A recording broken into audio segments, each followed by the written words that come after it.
What up?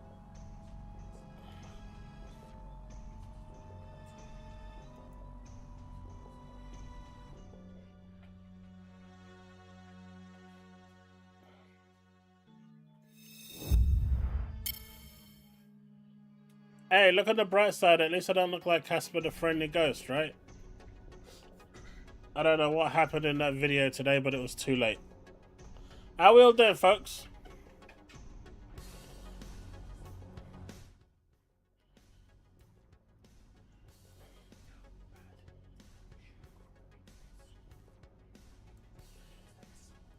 Do you think Black Flag will shadow drop in Assassin's Creed Shadow's anniversary stream on Friday?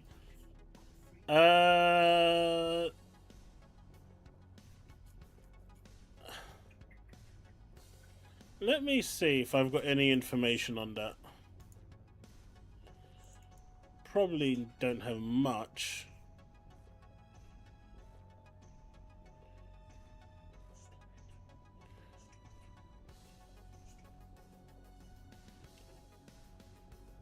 No, I've got there's some Assassin's Creed stuff going on, but nothing for Black Flag. I'm not seeing anything for Black Flag. There are some other stuff for Assassin's Creed that I can't really say, but I'm not seeing anything at the moment for Black Flag. Ubisoft cancelled all games as that's being insulted. Hey, come on. I haven't seen anything regarding Starfield. Hey, what's up? You want to do a little cameo? Come on then, let's do a little cameo of Luna, and then she can go back to bed. You know, you do a little onesie. She's a little aggressive because of it, but it's okay. Hello everyone! She's in a little onesie.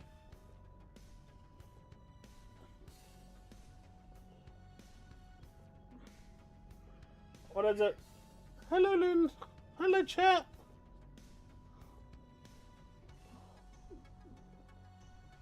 Bambi, you're in the camera. How's everyone doing?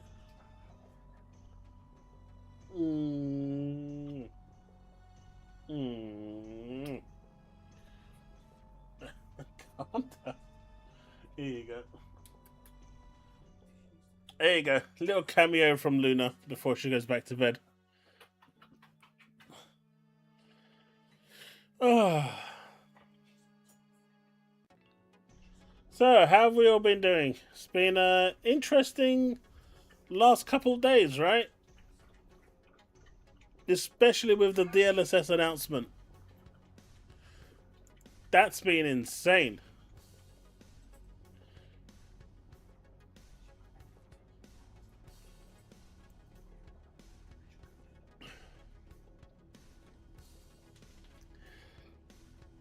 I try to Ghosty as long as she's not sleeping. If she's sleeping, then it's not possible.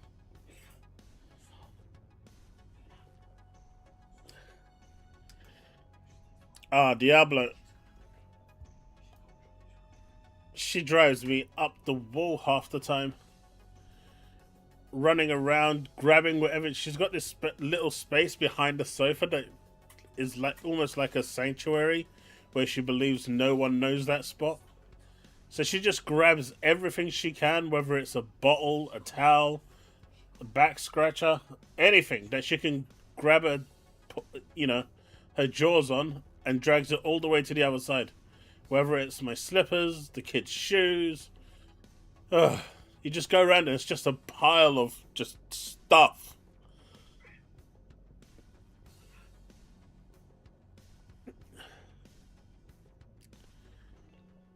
That's just not right, Paul.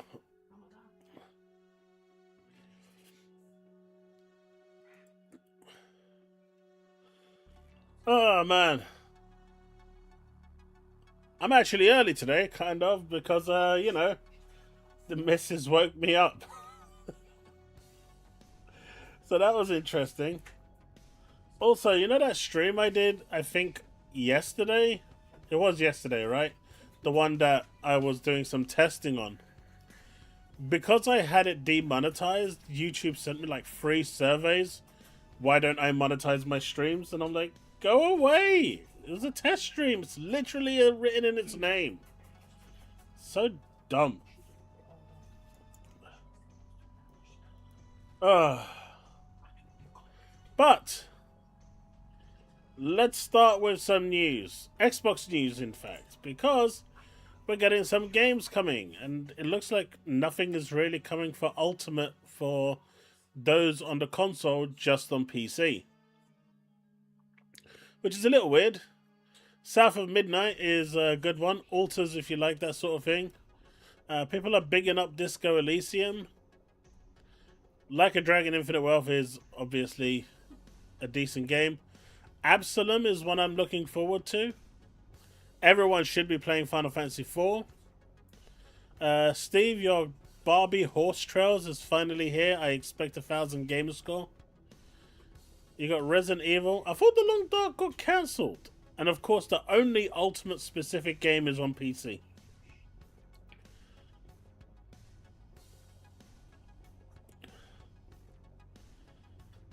Oh, it's definitely not boring, Diablo, trust me. We went and got her groomed today, so that was good. Her claws are a little less, you know, death claw-ish. Now when she climbs up our body, it doesn't hurt as much. But otherwise, yeah, her teeth are razor sharp.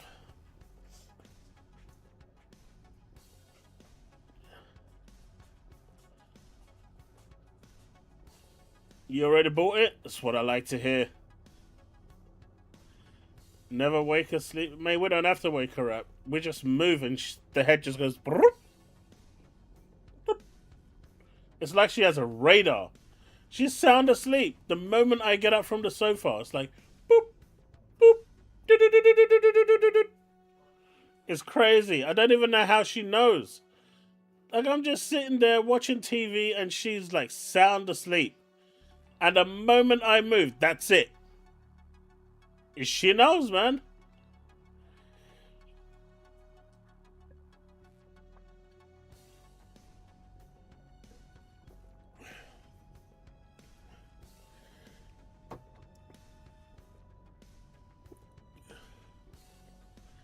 Always get the mani-pedi. Mate, it needed to be done, man. She started becoming like Wolverine. At least now it's just her biting, but I think she's finally starting to understand when I say no to stop. And then she feels bad, and then she starts nibbling instead. I can see Square Enix is gonna bring Final Fantasy 7, 8, and 9 and the rest back in Game Pass. Yeah, they're doing it once a month. So it's gonna take 9 months in total to get to Final Fantasy 9. Well, actually, I'm not sure if they're going to do 7, 8, and 9. At least the first 6 months is going to bring along the pixel remasters. It was... So, Talos, the way this works is you got Ultimate, which is day and date, and then a year later it goes to Premium. So, you're seeing a bunch of games that are kind of being reintegrated to Premium. But if you're on Game Pass Ultimate already, all of these are already there. Like Disco Elysium and Like a Dragon released on both Premium and Ultimate same time. Resident Evil 7 Premium and Ultimate same time. Honestly, this month, as a Ultimate owner, is pretty trash. The only game that you get that's Ultimate specific is this PC one. And it's a game preview called Nova Roma, which really I don't understand why that's even in the Ultimate tier, but I guess it's because it's on the PC tier.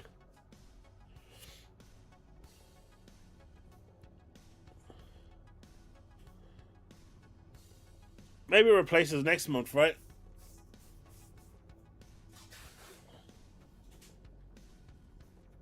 You have to finish Final Fantasy 3.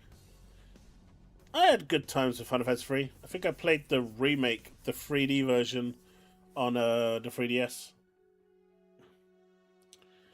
I think it's just Pixel remasters that are being added to Game Pass. It wouldn't surprise me if 7, 8, and 9 did make it. Obviously, they're going to stop there, if anything.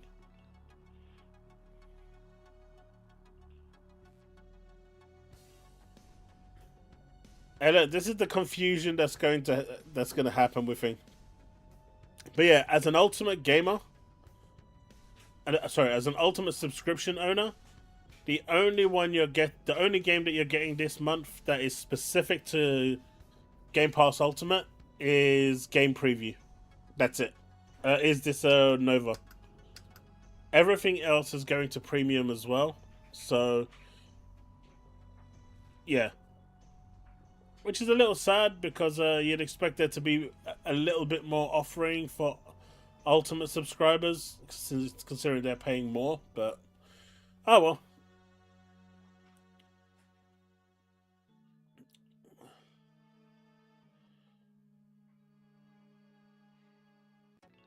What, the Pixel remasters, Garden? Nova Roma is one of my most interested in anyway. It's an Ultimate because it's a new game. I don't know. It just looks like one of those Rome Total War type games from that picture. Or maybe one of those build your civilizations. Either way, it's not for me.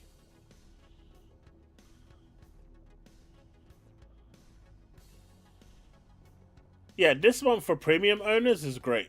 Like, there's no doubt about it. This month is definitely great for premium owners.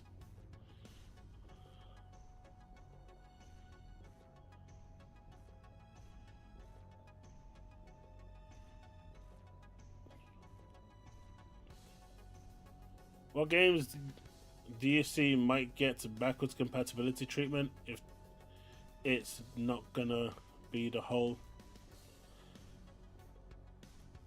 Byron, essentially, Nvidia has put a block on a lot of the backwards compatibility because they want royalties.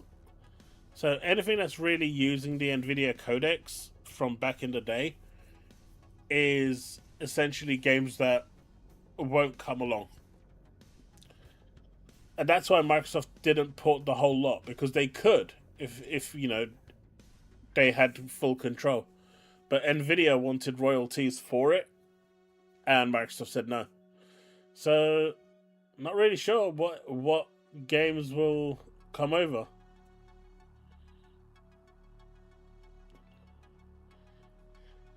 Hey, big money.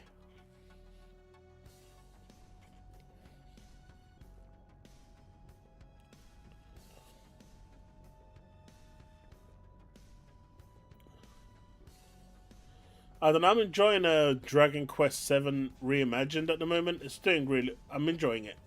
I think I'm like 18 hours into it now.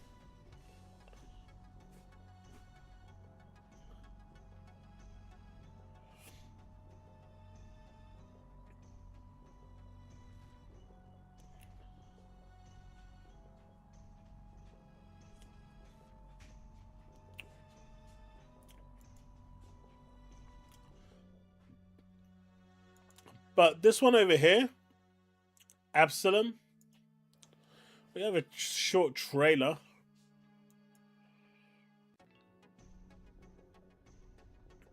Oh, it was too loud. For anyone that's interested, it's been rated quite highly. But this is finally coming to Xbox and also Game Pass at the same time.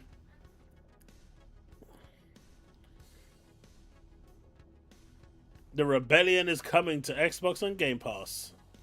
Looks co-op as well. Oh no, the animations look sick.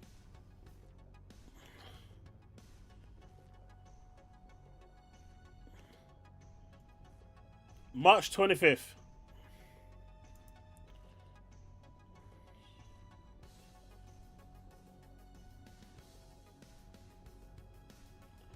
Yeah, this did skip Xbox. Well, not sure if you really call it skipped, but it's landing on March the 25th.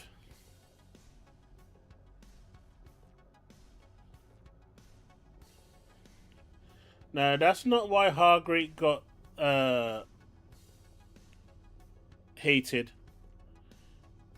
He got upset because D-Batch knows where he worked and what he was doing, you know, in his professional job life, and basically outright called him a liar.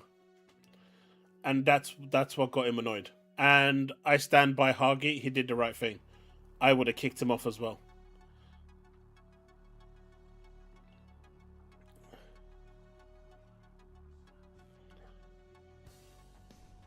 I know there was no audio.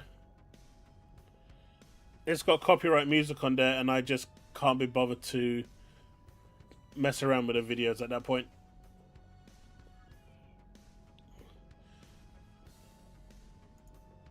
But yeah, it's got copyright music on there for the trailer. I just don't want to deal with that.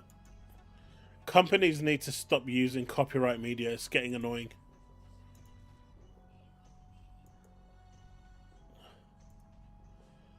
So, did you guys actually see the trailer?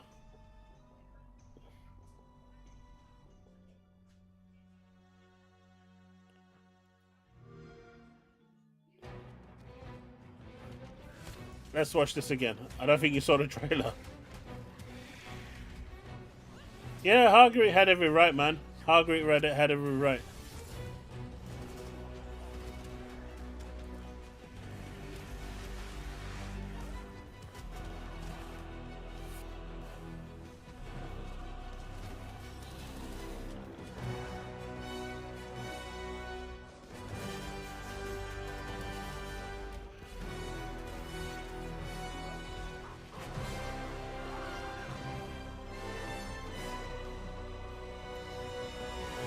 I like the animation to this.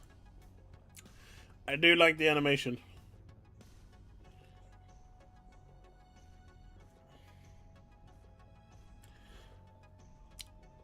Darren, man, you're about to have an orgasm with that.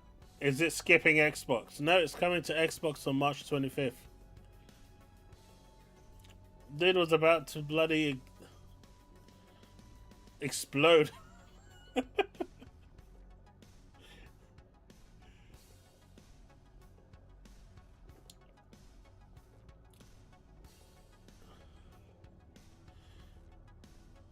Yeah, it is what it is, man. It's just so annoying. After every stream, you have to go in and remove stuff and do this and do that. Half the time, I just can't be bothered anymore.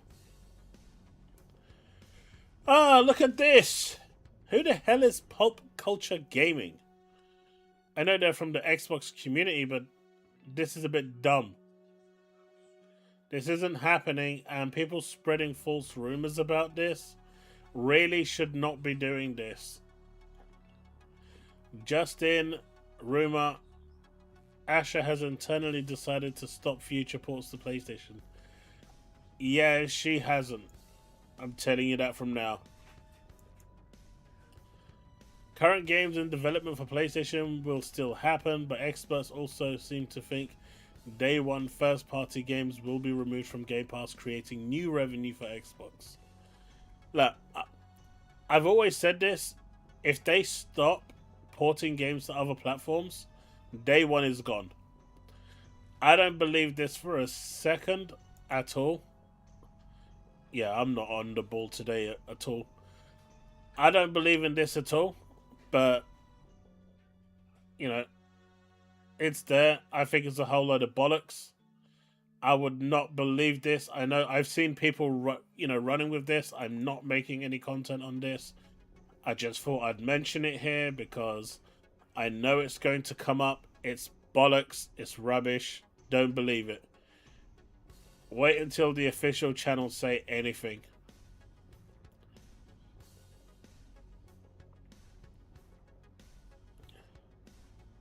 I already have it, Telos.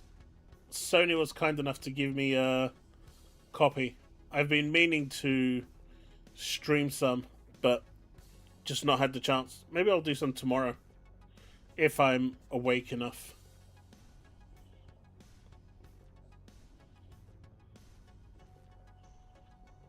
They're not going to remove Day One from Game Pass. Woodstar, if they stop porting games to other platforms, they absolutely will remove Day One from Game Pass. They can't continue having both.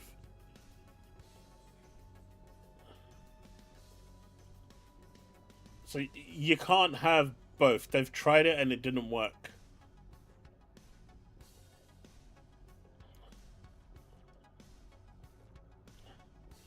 I saw that about the Switch too. I haven't actually enabled it yet, honestly. I don't even know if I've updated the Switch 2 yet. But you can get now TV mode in handheld, and it kind of, for some people, doesn't work very well because it changes functionality.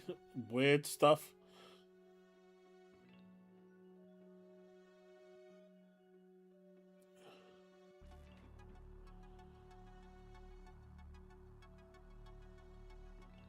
Chaos Fake Gamer? What do you mean I'm a fake gamer?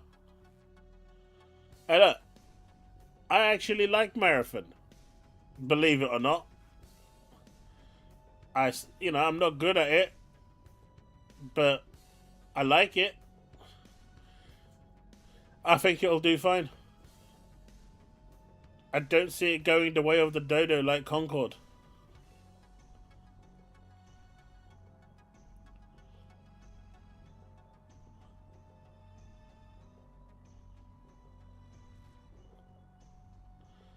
I don't know, Vital.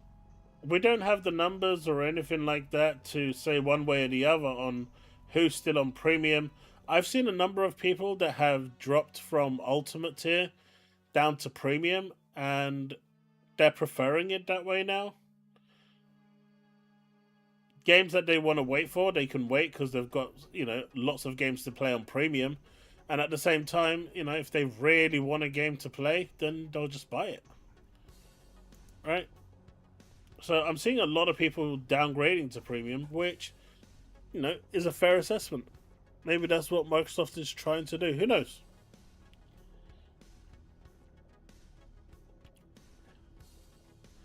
I am seeing a lot of people getting blocked by the community manager for Crimson Desert.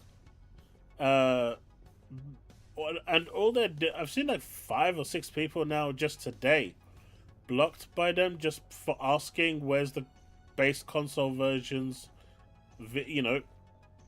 gameplay. That's all they're asking, and they're getting blocked. That doesn't look good, man. I mean, I've got Ultimate until 2028.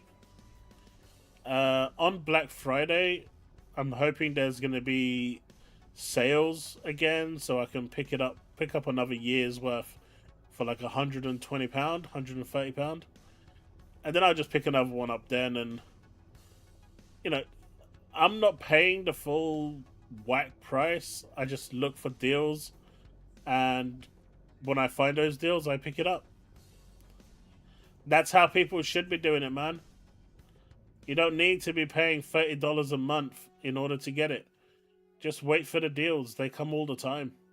There are certain websites that give you really good deals right now. Be loyal to your wallet. I would ignore if I was him, but people are being insufferable. Well, the thing is, if you don't show the base console versions of what the game runs like, whether it's on the Series S or the Series X or the PS5, if you're not showing those and you're deliberately choosing to avoid it, then it means that there's something wrong. Because if it ran perfect, you'd have no problem showing those versions, right? Now that's the skeptic in me speaking after Cyberpunk, and we've seen it with other games as well. But the reality is, if you've got nothing to hide, why not show?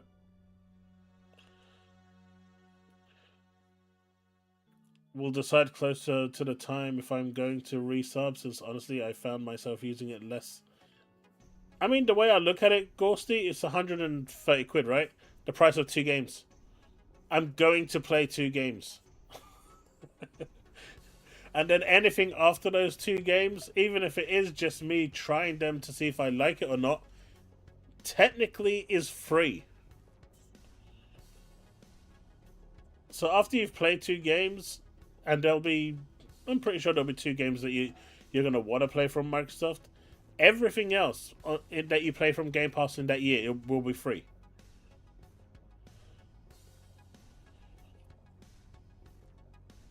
That's just social media, unfortunately, Woodpit. You can't get away with that. Can't get away from that. Hey, Paul. I'm doing so and so, man. Uh, yeah, I probably look like I'm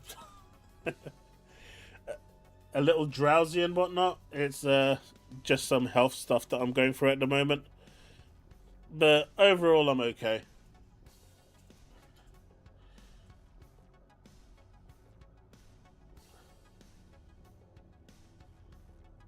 Do you think Sony gonna get out of the lawsuit in the EU UK if Sony lose the lawsuit?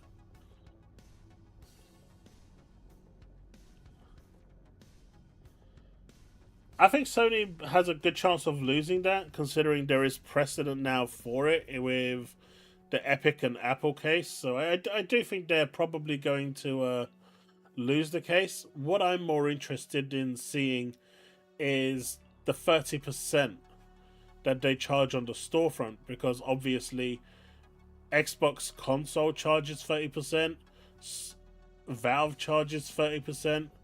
They all charge 30%. So once this hits Sony, it's going to hit everyone. And it'll be interesting to see if that saving, if it goes down from like 30% to 15%, will that 15% saving be passed on to the consumer? Or will publishers just turn around and become super greedy and nothing changes for the consumer? In which case, regardless of the ruling, it didn't matter to us anyway.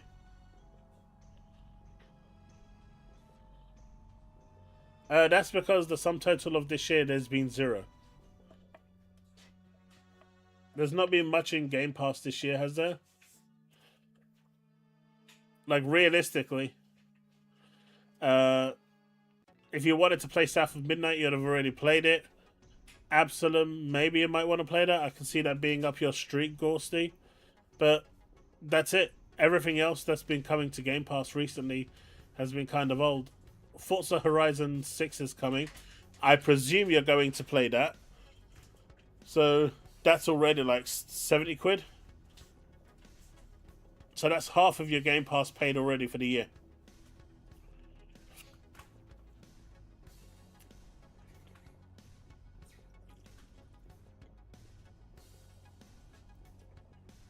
Of course, there's 3 aspects to this lawsuit. The one you're talking about is the monopoly.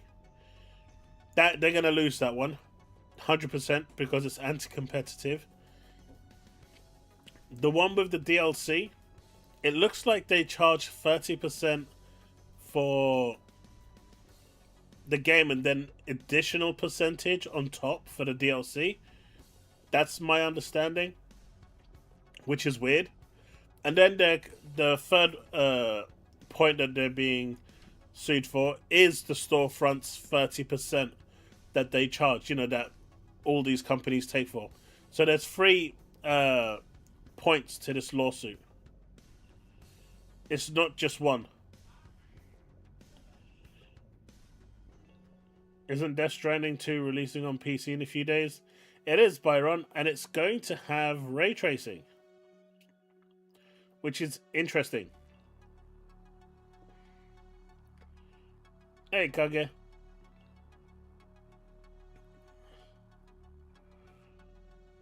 Yeah, unlike the PlayStation release, it's going to have ray tracing unless they port it in.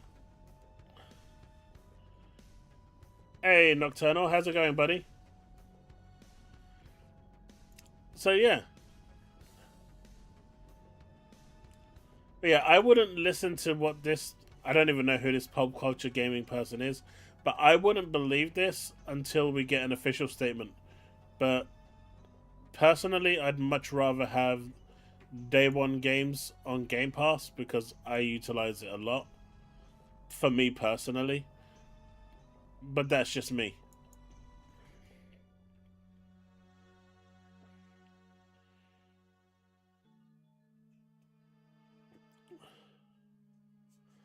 Nice, Brandon.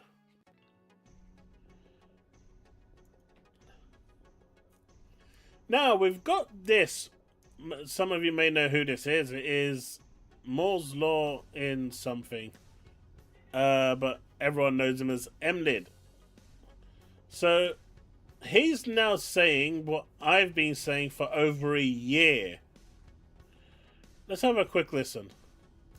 Looked, no one could find explicit statements that Steam will be supported on Xbox Helix.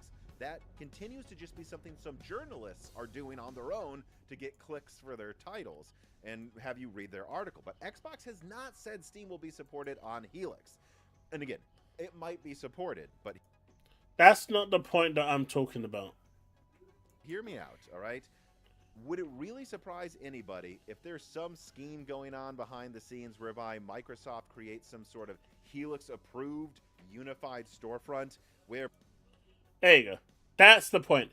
Do you remember some time ago last year, I was saying that it wouldn't surprise me if Microsoft was doing something where they would want maybe a 5% share of something coming from Valve for those third-party games or from Epic for those third-party games. So they make something. And as far as Valve and Epic are concerned, by putting their game, their stores onto the Xbox Helix, something in terms of revenue is better than nothing, right? What have they got to lose, realistically? Right? This was the point I was making, and I made this point like well over a year ago. And now we're finally hearing it. Anybody, if there's some scheme going on behind this, all right? Would it really surprise anybody if there's some scheme going on behind the scenes whereby Microsoft creates some sort of Helix-approved unified storefront whereby they share some of the looked? No. So they cut this off right as it was saying, share some of the profits. But you see what I'm saying? I've been saying this for quite some time, and I've been told multiple times, there's no way in hell that this is going to happen. There's no chance. Why would they? They have no need for that. It's never going to happen. But now we're starting to see that way of thinking because things are starting to point in that way, because it looks like this isn't going to be the open PC platform that people originally thought it was going to be.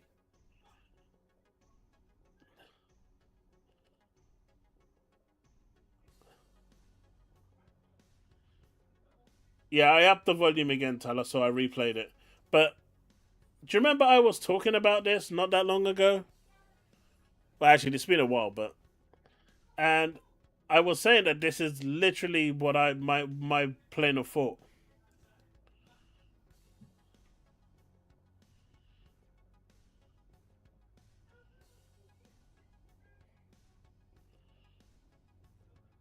So, yeah, it's interesting that people are finally starting to see my way of thinking. And if it happens, I just want to say, I broke the news, right?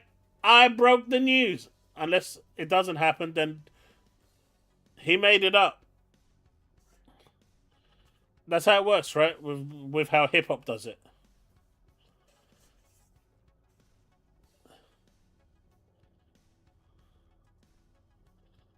Live chat's not updating. I think Leaf has lost it with boost power. Let me see.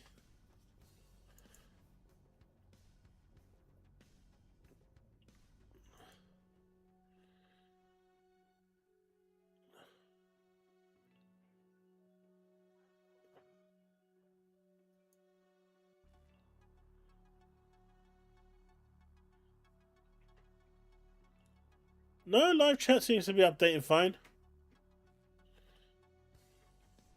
I'm wondering if Microsoft is going to release Xbox console version for PC. What do you mean? What do you mean by that, Taz? Chaos will do the I was right dance? Maybe. Maybe.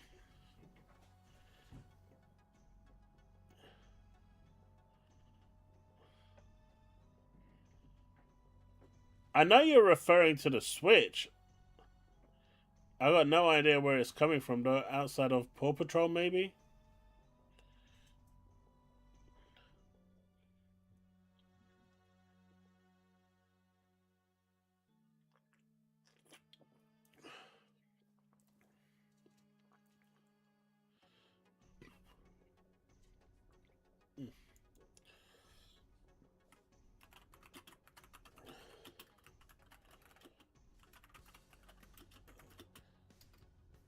Man, these people still don't know what Xbox mode is.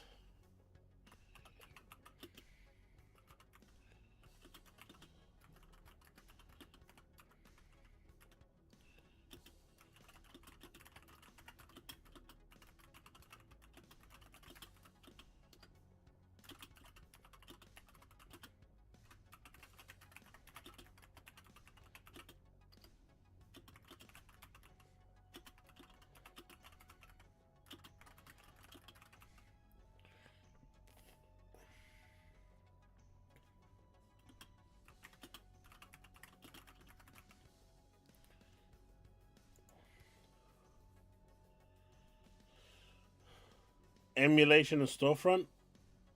I mean, you're gonna get the storefronts. I don't know if you're gonna get access to emulation.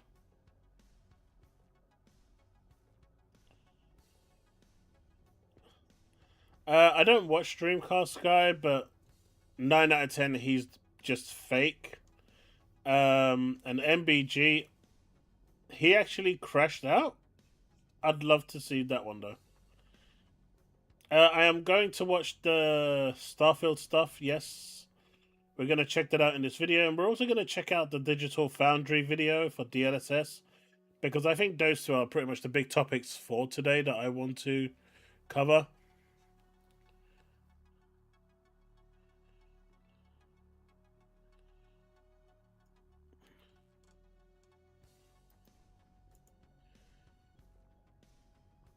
But, you know, we do have the big news that came out yesterday.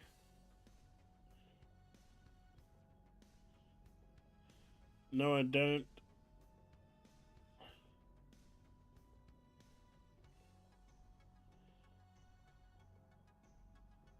I was an insider for Windows before I became a non-insider. And obviously because there's not been an update, the new Windows update, the big one, I'm still an insider, so it's still there. You have to be an insider to gain access to it. There is a tool as well that you can use, apparently, that you can do it with. Not sure where to find it though, but it should be called Xbox Full Experience Tool. So if you Google that, you can find what you're looking for there as well.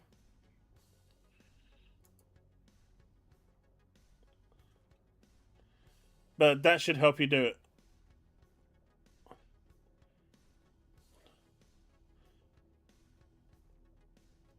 Yep. If you're an outsider, it's not available until April. But announcing NVIDIA DLSS 5, an AI-powered breakthrough in visual fidelity for games coming this fall.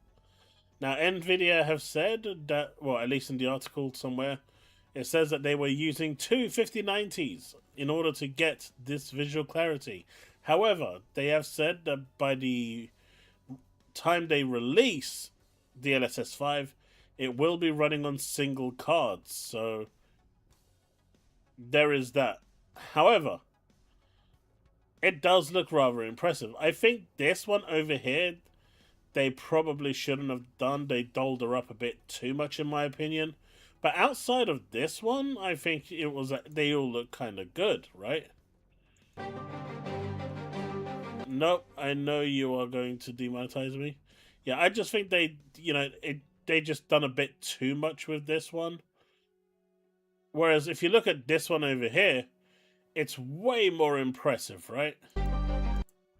In fact, if we go to NVIDIA's website here, we probably get better abilities to look at this. So, as you can see here, this is without. This is with. It still looks kind of nice, but I think it's a little over the top. You know, the lips are a lot fuller. It is changing in my. This one was a bit over the top. However, if you ignore Grace, right? Ignore Grace entirely, and just look at the background in terms of the buildings. It is so much better. Just look at it, this area here that I'm looking at the mouse with the mouse, right? Look at the difference, man. Just look at it. Look at these scaffoldings of it. It looks fine here, but just look at the difference in the distance. It's so cool, man. Like I'm expecting the 60 series to be where this technology really kicks in and shines. Like always, the 3 and the 5 were kind of intermediaries, but damn, that looks impressive. Ignoring Grace, just look at the buildings. Tell me that that does not look impressive.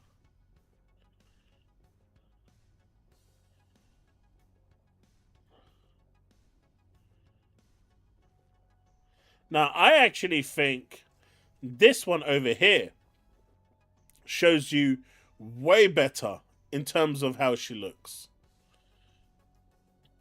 It doesn't look like she's just one of those AI-generated models, whereas this one makes her look like one of those generic AI-generated models.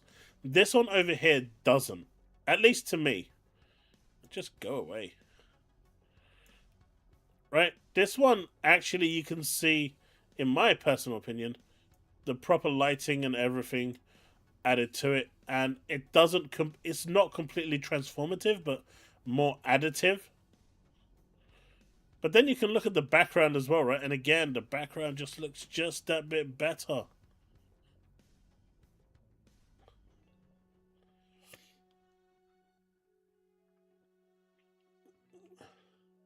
Well, she's getting ready to woo Leon.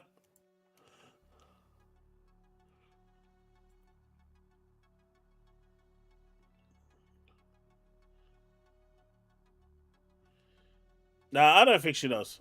I think this one is different. But Leon over here, this is probably the best indication. It just looks insane. The difference DLSS is 5 is adding on is crazy. Just look at the collar on his jacket.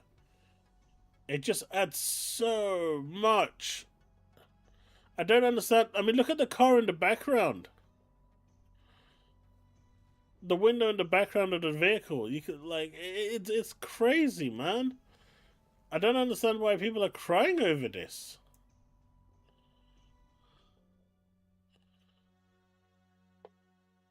Hey, Brick.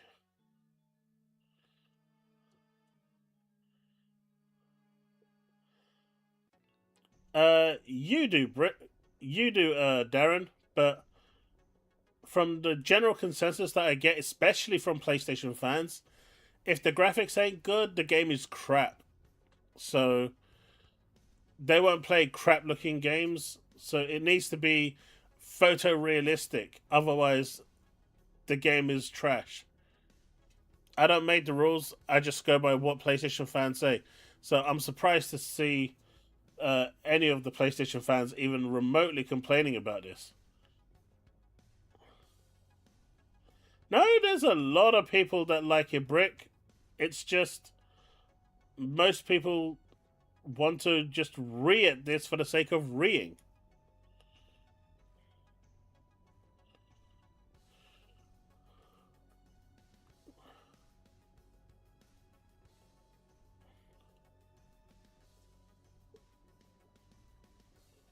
AI is going to take a lot of jobs. You can't stop it. It's just one of those things. It's the only jobs that AI isn't going to take is the DIY jobs, right? If you're a plumber, electrician, builder, you know, if you're a hardcraft person, you're fine. AI really isn't going to touch your field.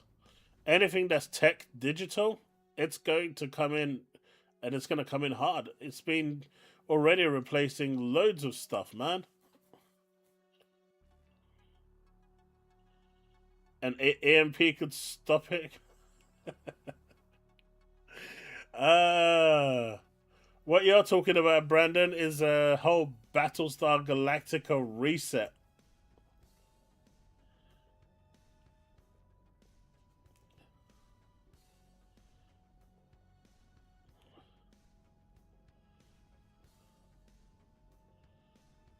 People have been using this technology for years, having a problem now that it's improved. I don't know, Woodstock. I don't like. Don't get me wrong. I understand why some people don't like AI and all that because there is a negative attachment to it. But I think people just need to get over it now. It's here to stay. Even if the bubble bursts, which eventually it will, it's not going to take, the technology that's there isn't going to just disappear. People are still going to use it. I'd be up for that reason.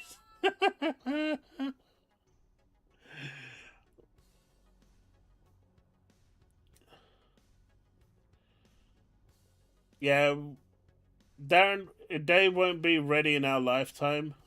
I don't even know if they'll be ready properly in my kid's lifetime.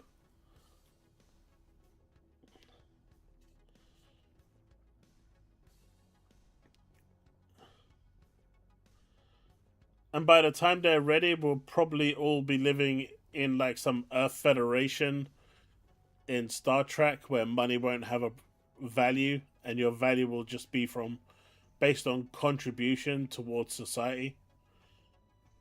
You'll just be given everything.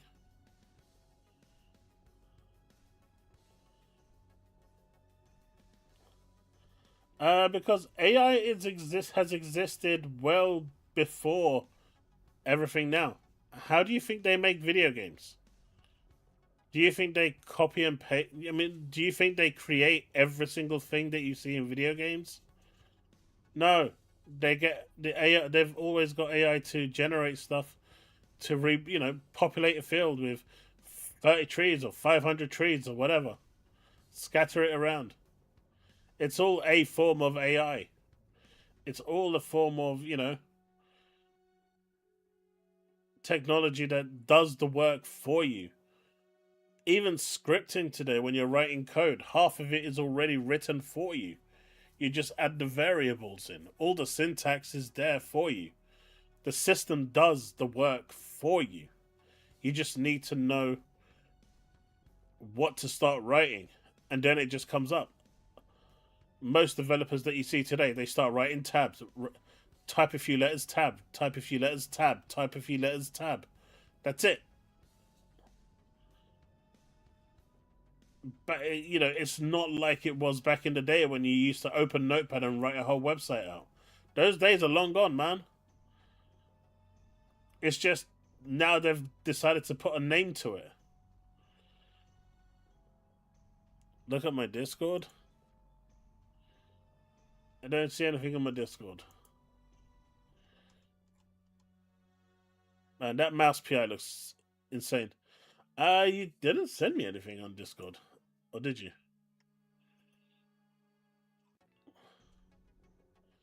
Oh, that one.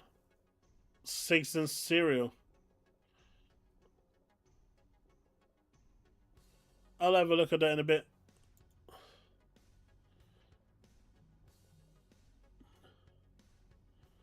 Paul is the reason why I wouldn't support. Why? What's Paul done?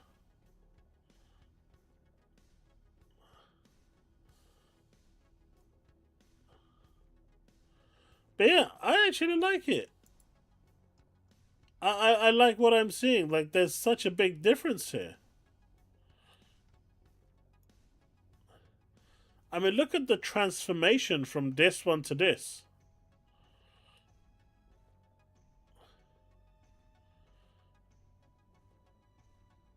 I mean, people wanted more realism, right?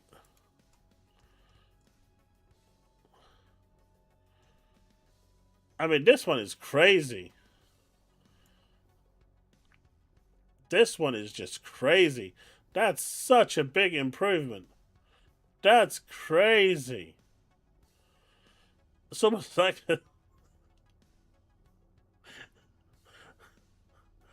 this one is insane.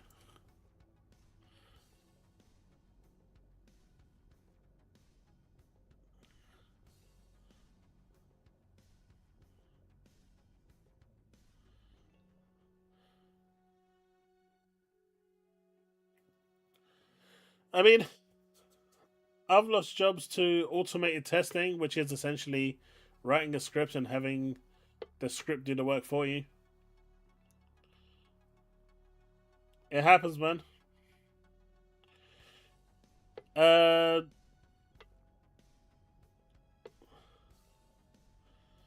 I was thinking about getting a 5080, Brandon. I'm still like on the fence. I kind of want to wait for the 60 series and get a 6080 instead.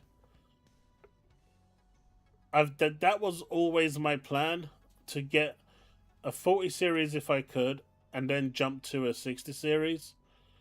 But I don't know. I've got to see if I can just hold out and resist. Right now, GeForce Now is doing its job for me and saving me from having to spend. It doesn't have every game, but it has enough games that are supported that is so far working. But then I have no idea when the 60 series is even going to release. You don't have to support it, but it's going to be here. So you either get with the program or get left behind.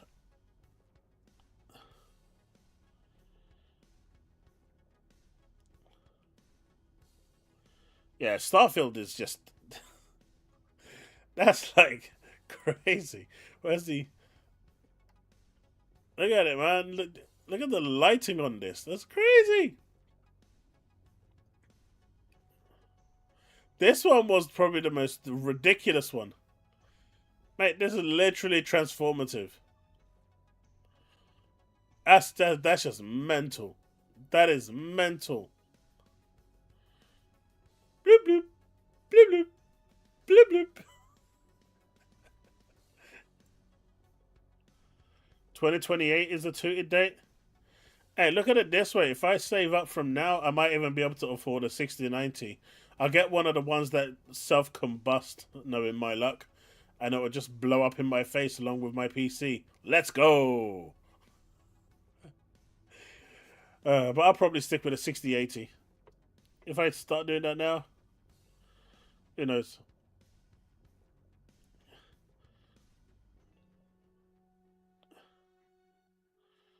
The graphics cards still don't... Are they still combusting at the moment?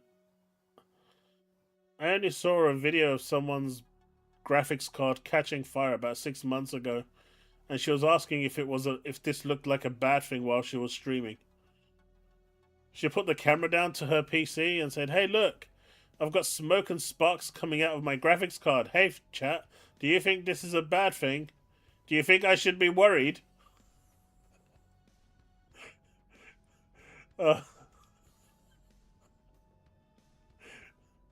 it's like, you've got flames coming out of your PC. Should you be worried?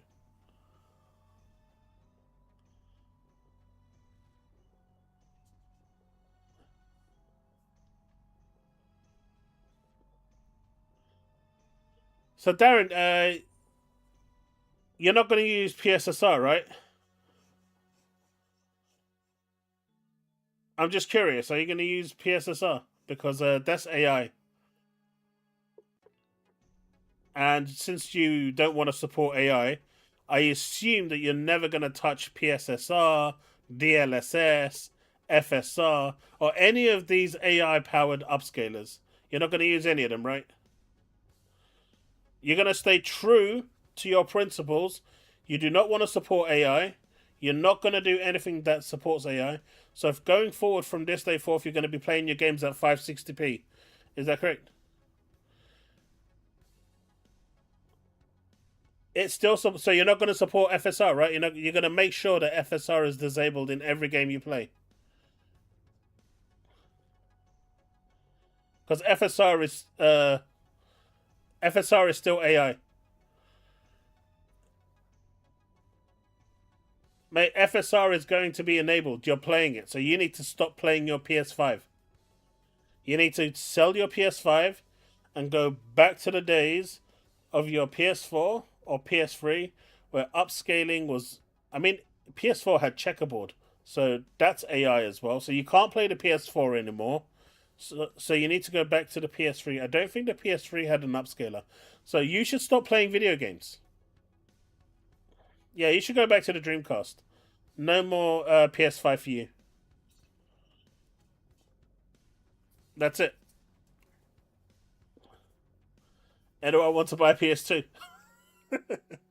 I've still got a test PS2 somewhere upstairs. But yeah, this is just insane. Here's another one. Bloop, bloop, bloop, bloop.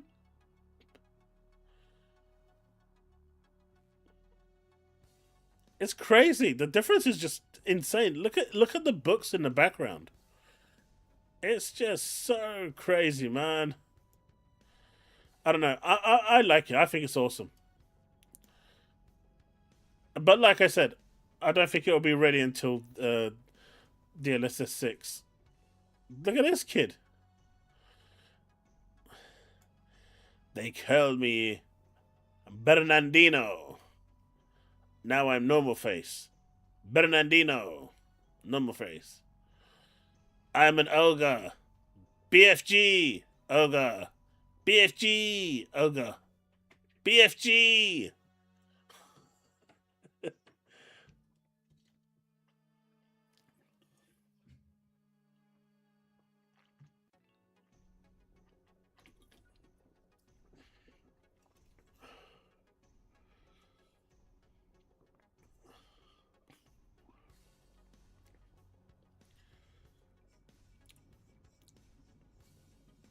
Steve, what do you want to be powering? A nuclear reactor?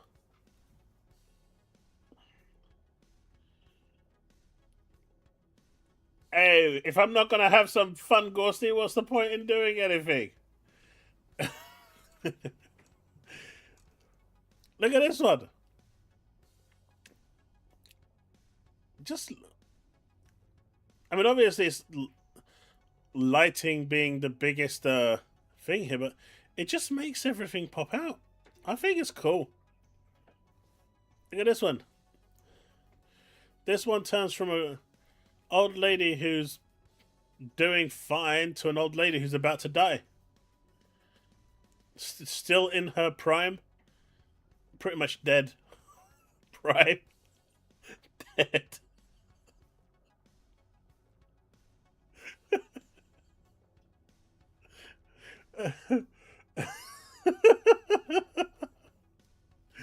I've got some years left in me. Oh, I'm dying.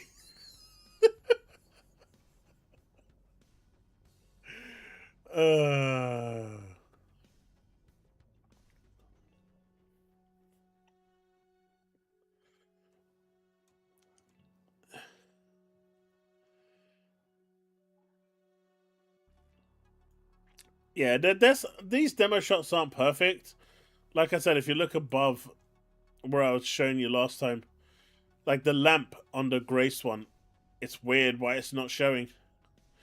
But I do like this slider. It's kind of cool.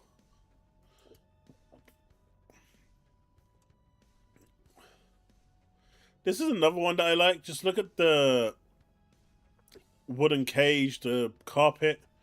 It just makes a huge difference. And then you come to this one, and it's like all cartoony, even the thing, and then it adds that the lighting just makes a huge difference, right?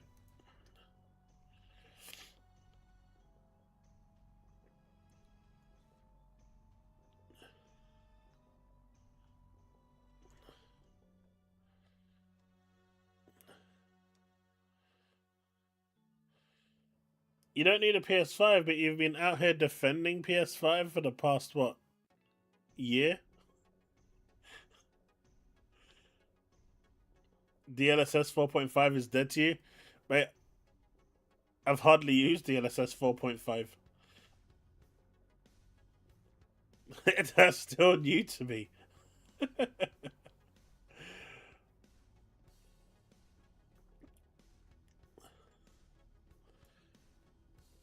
But yeah, I don't know. I think it's cool. I think it's cool. You got the Digital Foundry video as well. Hello there, and welcome to a DF Direct special. We are at GTC at... It's a very special technology showcase, I would say. Yeah, I think we should kick off with what is an increase in hardware technology performance that would enable new lighting techniques. But I think what NVIDIA are essentially trying to do is kind of like bypass all of that, taking us like It's a a big generation difference. or two beyond lighting as it's seen today, and it's done entirely through machine learning with a new form of DLSS that is complementary to the existing ones, frame generation and super resolution. So yeah, it's basically like a new string.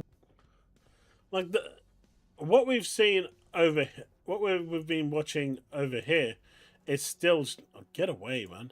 Still shots, right? But what you can see here is how it's actually applied to the environment as a whole in a moving game, and you appreciate a lot more when you're seeing it over into here. the bow of DLSS. But you know, I think our first point of contact was this particular image of Resident Evil Requiem, where we saw. But why don't you have a 4K TV, tell us?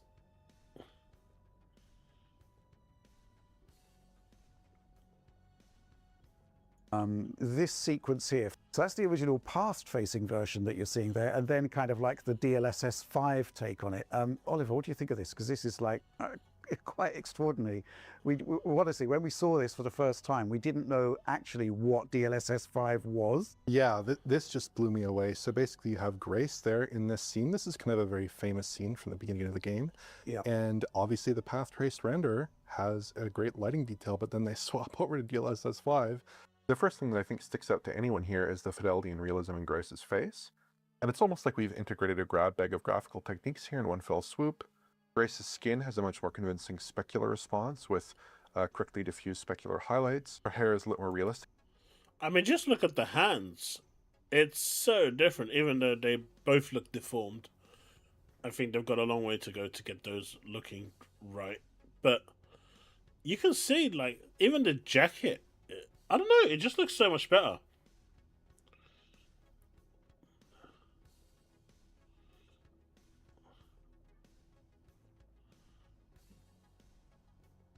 Your Hisense 4K shit is up after 2 years. Oh, that sucks. That sucks. My old LG TV, I've been wanting it to die for so long and it won't die. I bet now that I'm going to plug it into my bedroom onto the wall, it's going to die like 2 days after me hanging it up there. Hey, Grimtails, how's it going? Just taking me what I always wanted with games. I love it. The first game I played on the Squirrel. I don't know. I'm hoping my LG lasts long. I paid a lot of money for it. It's 32, 33. I don't know. I'm always hot, Woodpit. I'm never cool. Basically, as strands closer to her scalp are occluded more heavily. Her eyes now have perfect specular highlights, and they appear much more realistic and lifelike, I would say.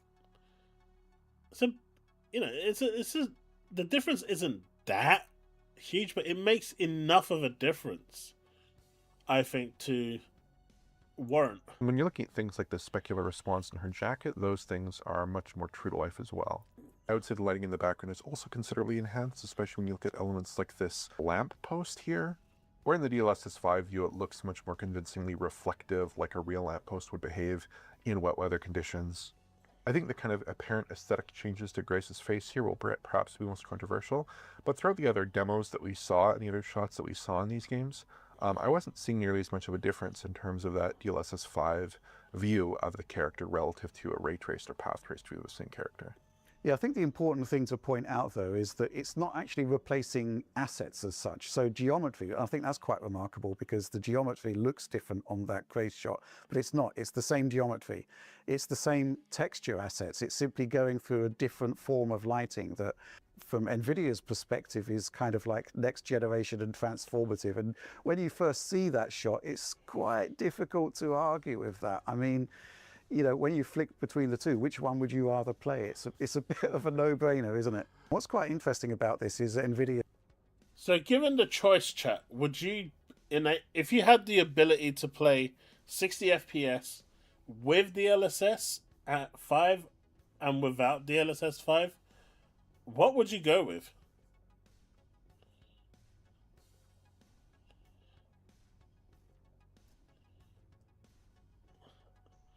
Hey, Black John, how's it going?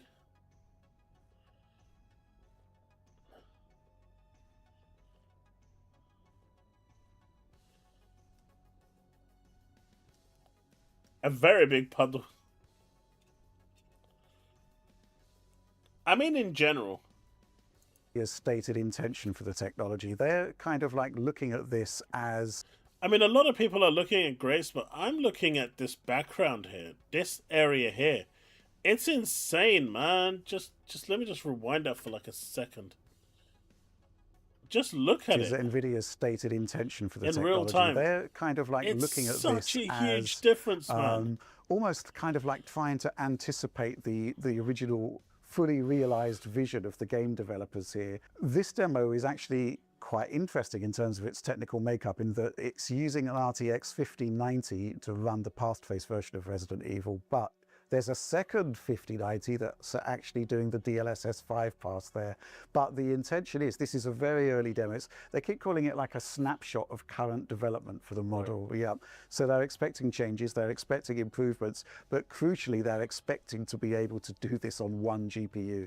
In fact, they are doing it on one GPU in their labs right now. But in terms of... You hear that, right? Did you guys catch that? Did you guys catch that? Listen to what he's saying. How many GPUs they're actually using. Expecting improvements, but crucially, they're expecting to be able to do this on one GPU. In fact, they are doing it on one GPU in their labs right now. But and then you have this donut.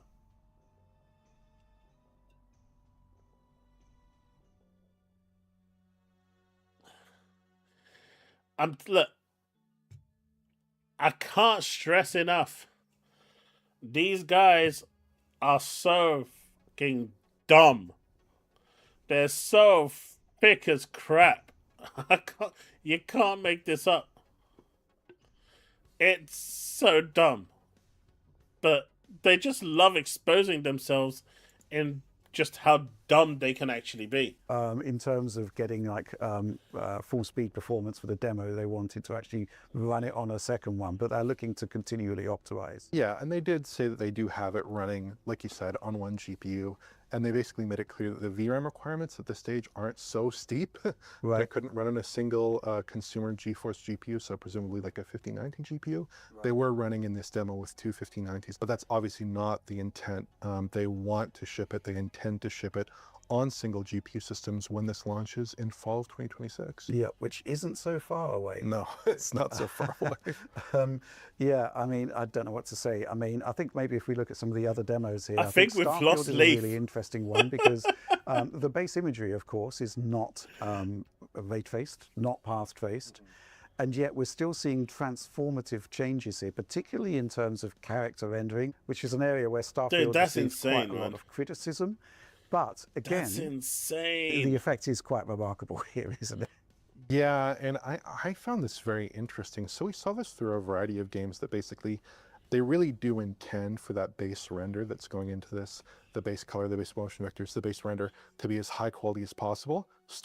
Oh, tell us, I totally get that. I totally get that, but the change here is crazy. Come on. Starfield obviously has some issues with its lighting. It's not ray traced, it tends to look very flat, and I thought DLSS 5 did a fantastic job enhancing details and enhancing that lighting presentation in a way that I didn't really think was possible, because all of a sudden you've got this game that otherwise looks very flat, otherwise has a kind of last generation appearance in some respects, and all of a sudden it kind of looks like a path traced game. But there are still some issues though, like you can note screen space errors in certain games where like you have screen space reflections or screen space ambient occlusion, and those things are breaking up in the DLSS 5 image. So it's not like it's perfectly understanding and reconstructing all characteristics of light. It's still depending on the base render, but it's super impressive to see a game like Starfield, to see this character's jacket, for instance, all the specular highlights cast in a much more realistic light, the material properties along her clothing there, and indeed in her face, this colossal increase in lighting fidelity, where all of a sudden you're seeing proper subsurface scattering, her eyes are properly self-shadowing in there, and her mouth is also shadowing her teeth correctly. And all It's crazy, man. Just look at it. You don't get the negative? Hey, here's the best part about all of this, right? Here's the best part. If you don't want to use DLSS 5, you can disable it. It's a toggle, right? You can choose what version of DLSS you want to use. You have the choice.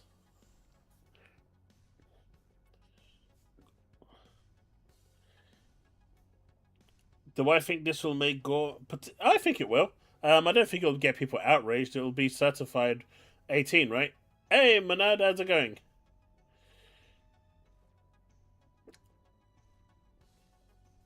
Hey, Paul, take it easy and rest easy, my dude. Thanks for stopping by.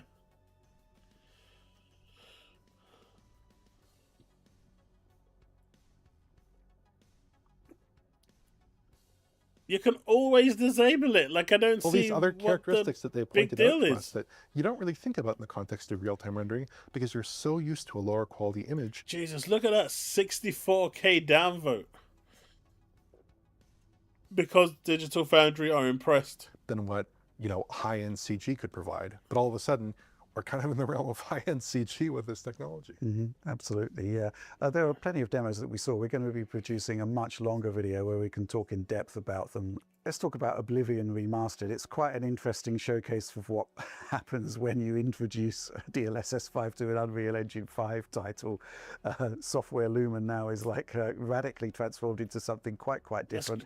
Character rendering again gets a gigantic revamp, I'd say. Yeah. And I've never seen man. elves look this realistic. It's crazy. How can you say that was bad? Also, it's really interesting to see the kind of, you know, the occlusion that's happening on all of the brickwork, on all of the sort of castle-like structures there. It really is quite extraordinary to see Steve, that's what I meant. to sort of flip between the two there. You know, windows that look completely flat and opaque now actually seem to look I don't know how can correct. look how realistic it's does that just look? Quite extraordinary. It's Yeah.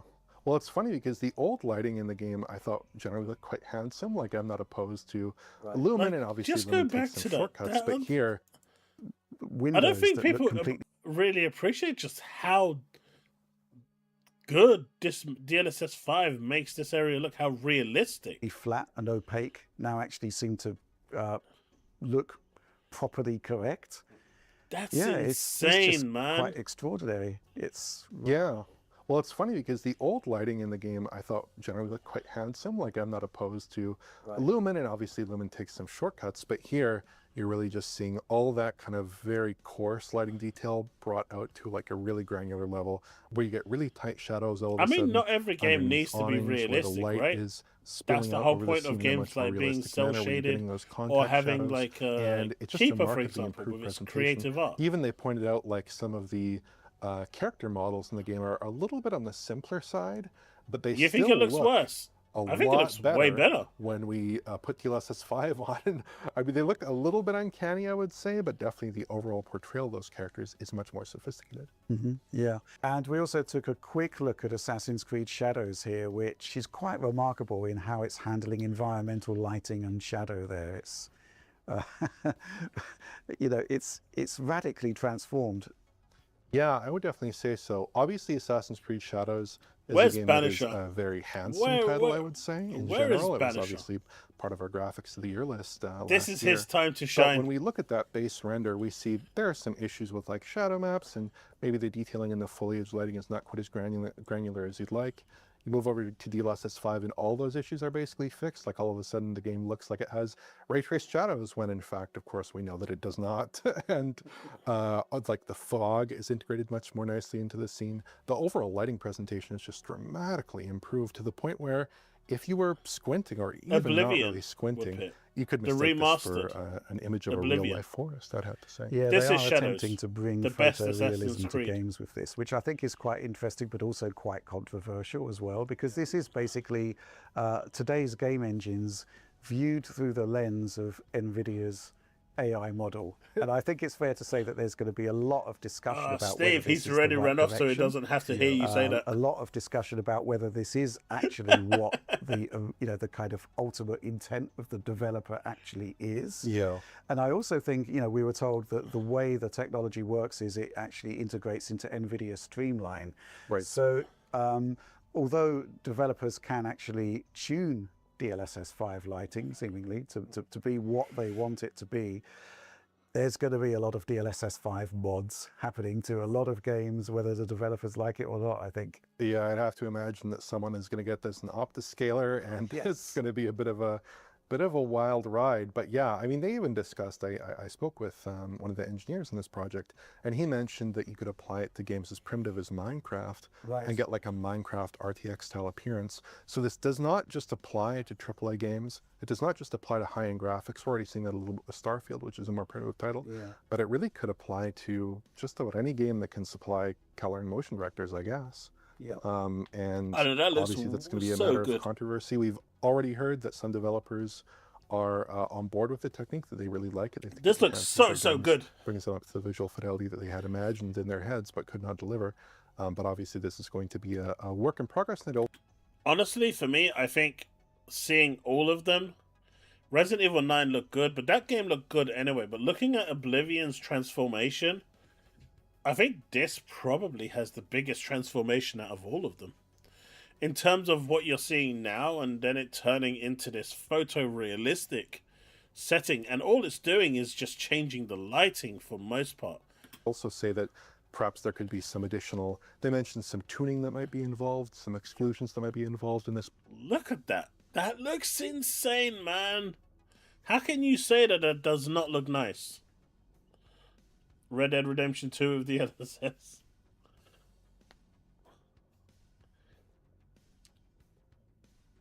We already know it doesn't boost power.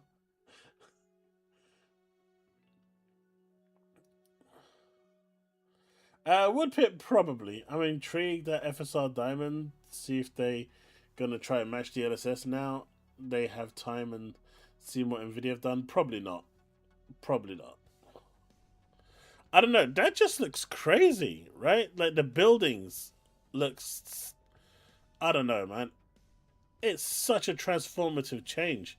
Now the big issue is obviously going to be performance. DLSS is generally used to increase performance, right? But will it? Model in order to get it to a level where developers are comfortable shipping it in their games. Mm-hmm. Yeah, and it is still work in progress, although we are Yeah, expecting I don't believe you, Steve. this to be delivered this year, which I still think is I've got quite your a Twitter remarkable posts proposition. to prove that. Yeah, I mean, there is a lot of work still to do on this. You know, the concept that they're using two 5090s effectively to bring this demo to us today and somehow rationalizing that down to one, that's going to be quite an interesting experience, I think. Yeah, just one 5090 is ambitious enough, but then you got to think about the rest of NVIDIA's stack and the 5070s, the 5070s, 5080s. Could those cards run this? Again, that's kind of an open question at the moment. I think it's probably their Will you intent that though? those cards could run a version of this. And we did hear as well that this should scale. I mean, if the VRAM question can be settled, this should scale reasonably well with output resolution, is what we heard. So potentially like this at 4K with two 5090s, maybe it goes down to one 5090, hopefully at 4K for many games.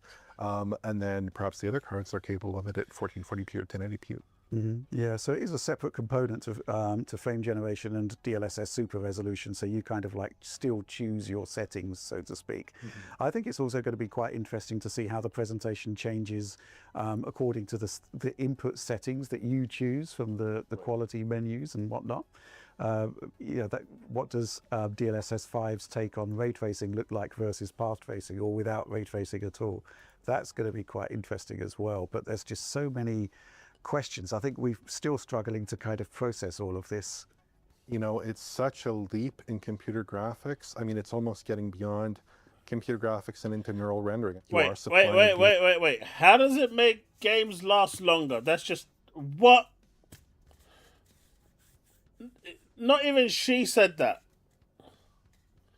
You're correct, Chaos. Needs more work, but we can see the future and it looking fantastic. I agree, Grim. I agree. Both bigger, both bold, both black framed glasses. See? Bold. I like it.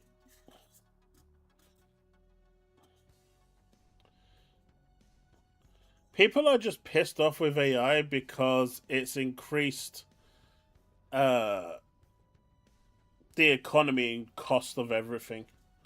RAM, graphics cards, hard drives, everything has gone up in price because of AI. It's affected technology in different ways. And obviously, people are being laid off every other day, which people seem to care about for about 30 seconds and then move on. You know, just look at the Blue Point situation. People were outraged for less than 24 hours. And then it was like that Top Gear meme when it goes, oh no. Anyway, moving on, kind of thing. Game image, you are supplying imagery from a game engine. Granted, it's sophisticated imagery from a game engine, but then you're getting this greatly enhanced lighting presentation just because this model understands lighting, understands how materials interact, understands how things should behave in the real world, kind of almost better than you could program into a game engine, at least to some degree. That might be a controversial statement, but I think it's definitely true. And it's just come on, you cannot tell me that that does not look nice. How's it going, Infinite?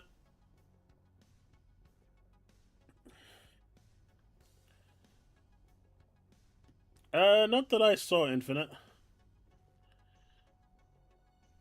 Tell me that. How does that not look nice? To see it. And this was running like, you know, it was running at reasonable performance levels. Granted, maybe there were some performance hitches here or there in certain games. We're not sure where that might have been coming from. But in general, like, this was very performant, very real time. Rich had his hand in the controller, was manipulating these scenes. Like, this is real gameplay you're seeing here, where Rich was really manipulating. This was not a canned demo. Yeah, absolutely. I think that's really important because we've seen demos in the past that have been potentially transformative. The classic case being The Matrix Awakens, right, where you saw that and you thought, wow, this is the future of games. But fundamentally, it was a demo. It wasn't a game. But this is existing shipping titles running with this technology as like an extra layer on top. And man, you know, I can't wait to see more, but I think the fact is that we saw plenty already. What is this boost which power? Is surprising, and there does seem to be developer buy-in on. What am I missing here? NVIDIA was saying that Todd Howard personally signed off on this. Yeah, this is the way he kind of wanted his game to be seen. Was the sort of paraphrased version of that. Yeah. It's the way I'd certainly prefer to play Starfield. I would definitely agree here. But yeah, that question of artistic intent, I think it's going to be one that people are talking about for a long time with this technology.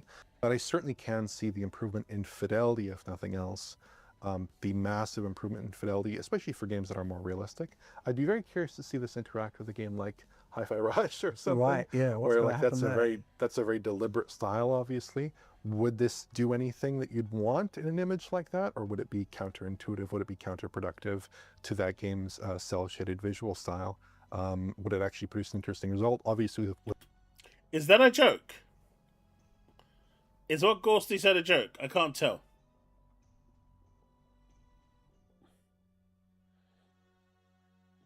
Because I can see it being true as well.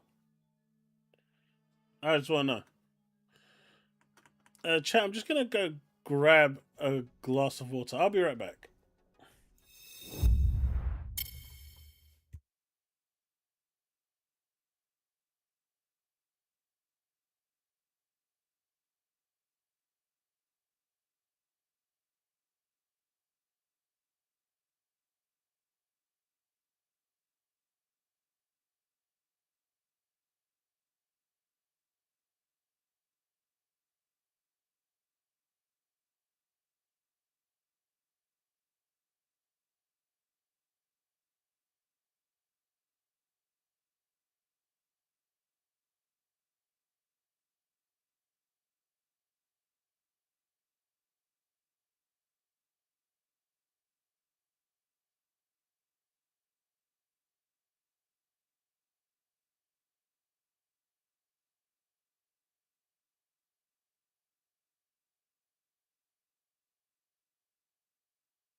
All right, we're back.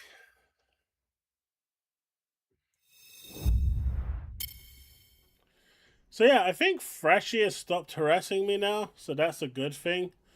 But now he's going after the 5090 crew, asking them if they can use DLSS 5.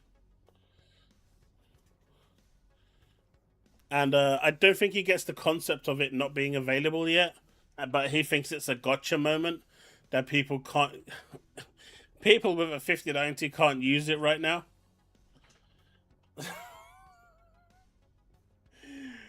Oh, that guy will forever be stupid.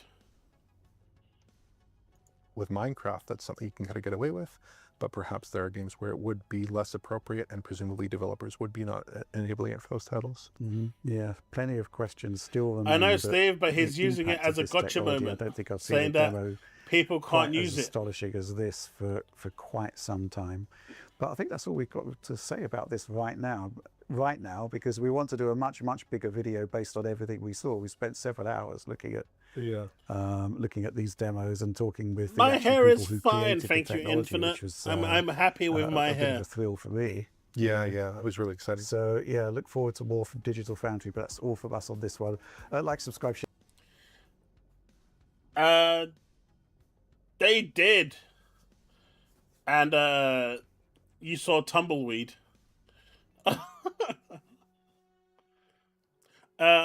Probably. Like I said, you've got people like this who, if you heard what they said, and Nvidia said the same thing, right? That they're gonna get it working with one card. And you heard Digital Foundry already saying that they've already got it working with one card. One of the cards was for powering, path tracing with DLSS off, and the other one was essentially powering the DLSS on. They were doing two separate functions. But look at these guys just running off it. even worse, it had bad FPS on a 10K PC. Like, these guys are literally the epitome of Rakanishu. They think they've got. They think they've got. Oh, they've actually got a case here. My God, people are so fucking dumb. They literally are so dumb. You can't help it. But you know what? I'm happy he's no longer harassing me and he's harassing other people now. I ignored him long enough for him to go somewhere else.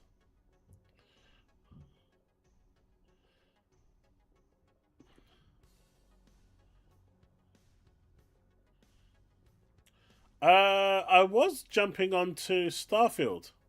We can talk about Crimson Desert after that, Infinite. Because Starfield had a big launch update, right? And they also had a new video deep dive, which is 20 minutes, which I wanted to check out.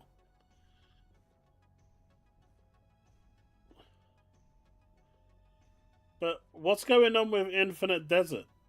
Oh, Infinite Desert. Crimson Desert.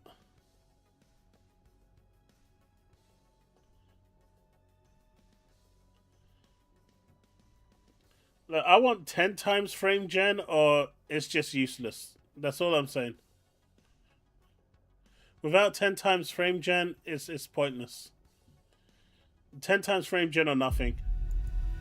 That's what Steve has taught me. Frame gen is life.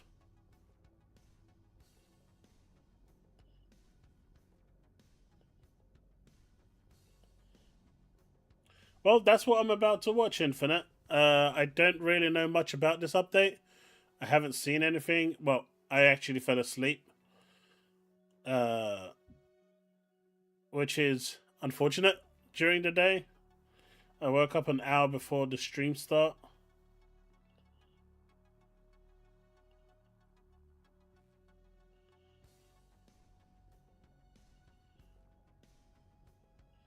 Yeah, I mean, they showed the PS5 Pro version, but not showing anything from the base consoles is a little odd.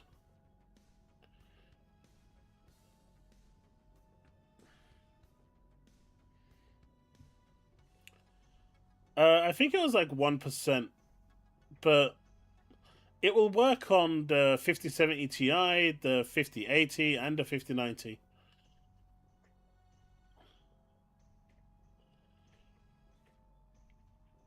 Anyway, let's have a look at this and see what's going on. They have literally showed cottage. What, one building? I mean, Brandon did steal my 5090. Steve sent it to the wrong place. He was supposed to send it to me, but he sent it to Brandon. I don't even know how he can get the address wrong that badly, considering we live completely... You know, Brandon doesn't even live anywhere local to where I do.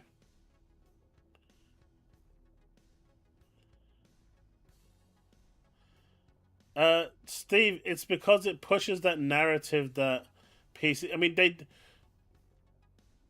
they hate PC so much, and I don't understand why.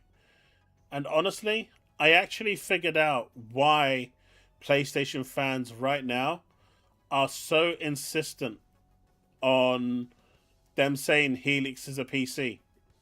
Does anyone actually know why they are saying Helix is a PC? Because everything that we've seen so far is pointing to it being a full console.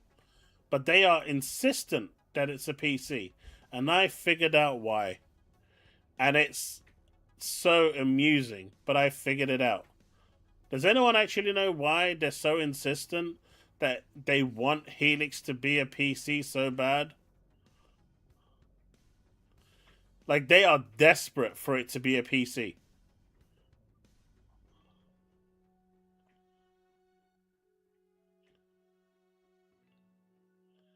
No.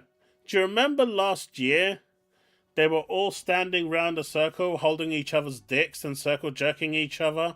That Xbox was going to be out of. They're no longer making consoles after the Series S and X, and that by 2027 they're going to be out of the console market. And they were mocking and making fun of everyone, and pushing the agenda repeatedly with their memes and shit.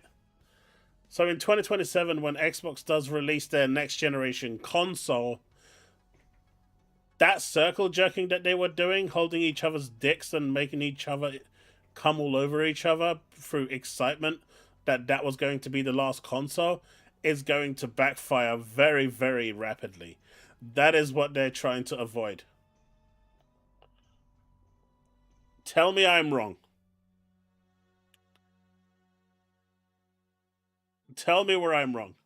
Because they've been circle jerking each other like crazy with that whole thing.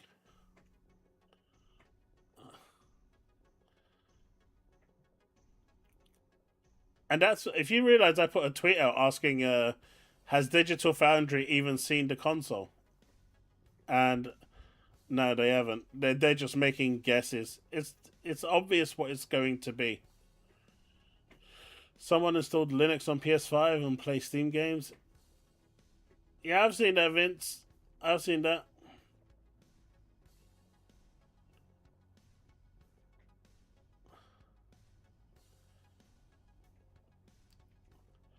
Honestly, Leaf, I've been quite unwell over the past 2 weeks, 2.5 weeks.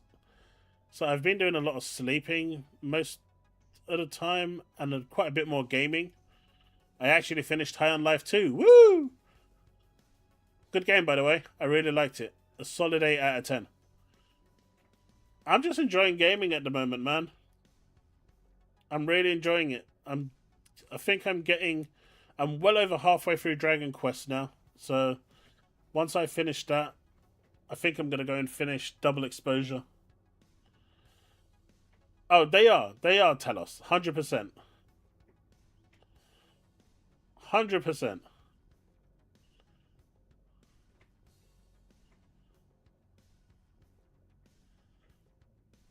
Apparently,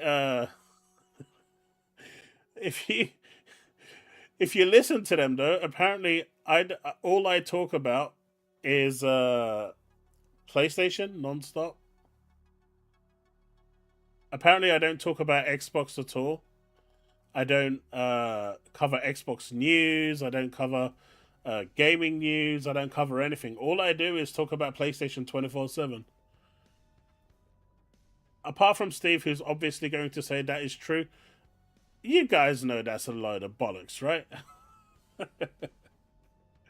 See? I told you. I didn't even have... I said it before he even said it. That's how I know him.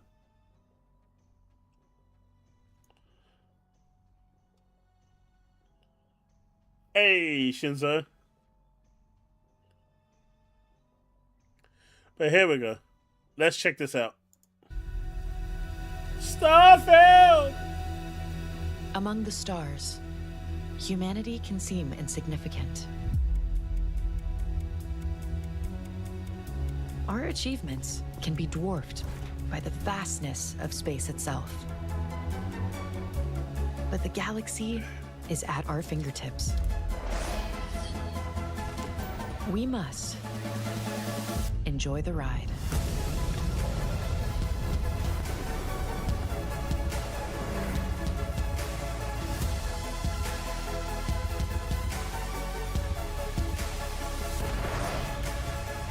Wait. Sorry. Byron, this is big news for me. This is actually really big news for me. Does this mean that my save will work on all of them, or I can just play with people at the same time? So, my save that I have on PlayStation, can I transfer that to PC? Is that what you're saying? Can I do that? How's it going, Shinzo? Please tell me that I can do that, because that is what I'm waiting for. Crossplay is cool, but I want cross-save.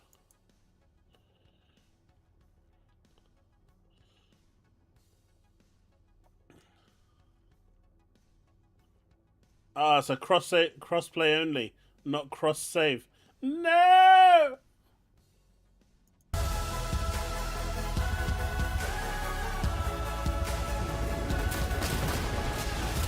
Man, this is so getting demonetized. Do not attempt combat with us. You will not survive. Shields up! Take him down! Ha-ha! This is gonna be fun! A pilot is only as capable as their starship.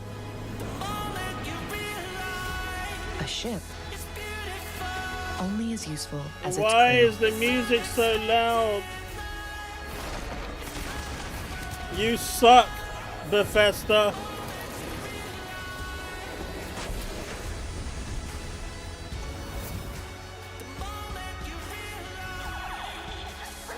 Together, you will I find mean, your Jaffe place is a in the Starfield galaxy. fan, right? But beware. Until Others are autumn? Why claiming until theirs. autumn? Oh, DLSS 5. Starfield is a forever game. Humans of the settled systems. I agree, Vital. I agree. You are. We shall remind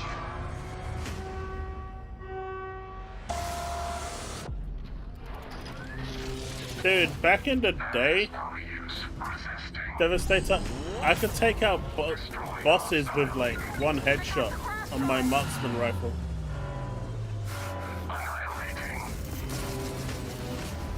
We are the Terran Armada.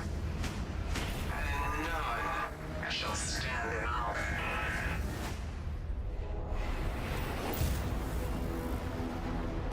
Terran Armada. So you got Trackers Alliance now, available right now. You got Fire Lanes available on April the 7th, which I'm guessing is the update. And then you got the story DLC, Terran Armada, also releasing on the 7th. And I'm going to assume that the 7th April is the release date for PS5 as well.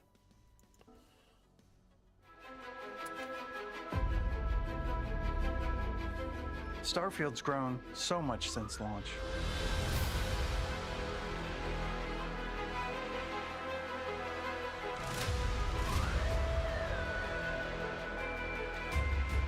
But space is always expanding. With new, uncharted territory. And that's what we're exploring with you today. So it's been a while since we've done one of these, right? When we release a game, that's the starting point, but we are fully committed to supporting our games after release. I think when you look back over, the dozen or so updates that we've done up until this point, we did the standalone location story-based Yeah, me DLC neither, tell in us. Shattered I need to go Space, back and a lot finish of quality it. of life updates. We added creations, we've added the Rev 8. We've added a ton since launch.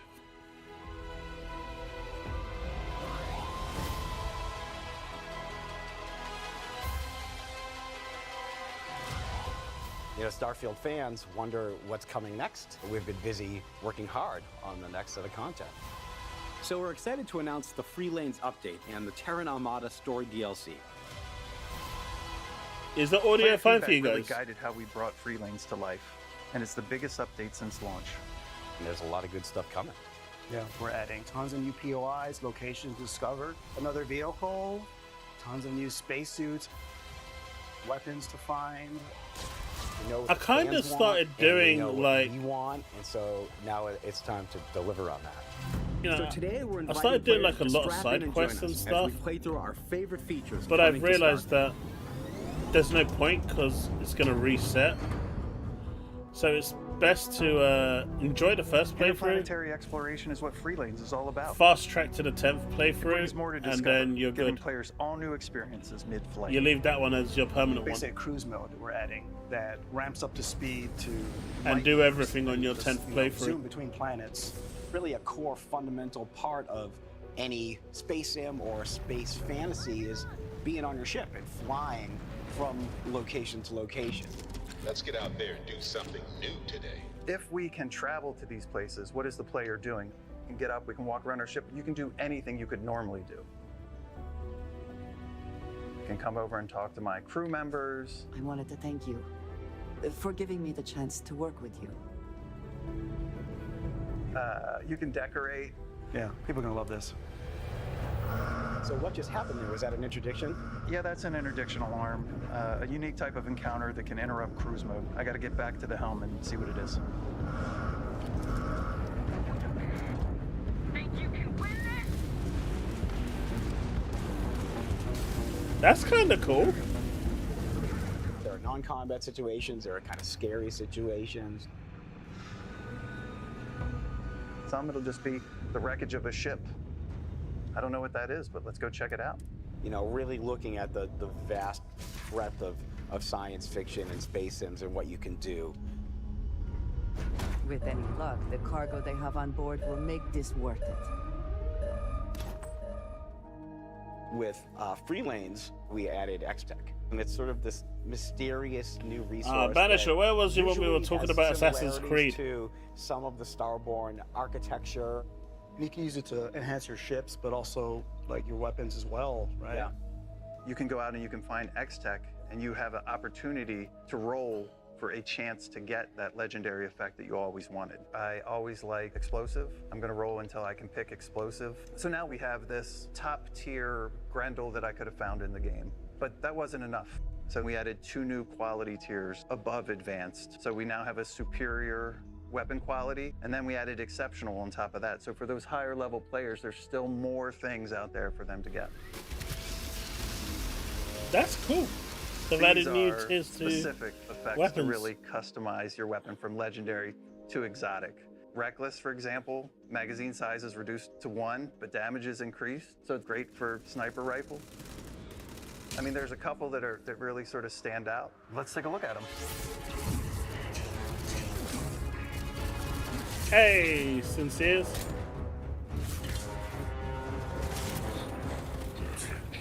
That's the ultimate space cowboy. Yeah, right. Check this out. Possibly, I'm a big yes, fan there's of the Kismet. There's a 25% chance that your next magazine will be tripled, which when you're firing explosive rounds with a high rate of fire can be a lot of fun.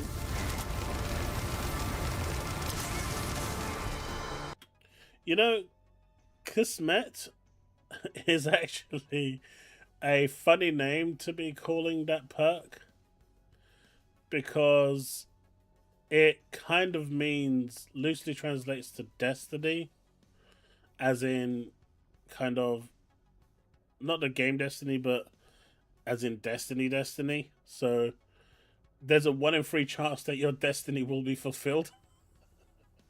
I like it. I like it. We did add a fair amount of skins. There's always fun. Yeah, the Constellation skin was very popular, so we decided to add it to a bunch of different weapons. Then we have the A Neon crab skin, planet? which can appear on a number of weapons. And we've also added ship modules that enhance your ship's abilities. My favorite is probably the evasive stealth drive. When you boost, you'll also become stealthy. So what we added was a ship optimization terminal. It allows you to optimize shield systems, weapon systems, engine systems.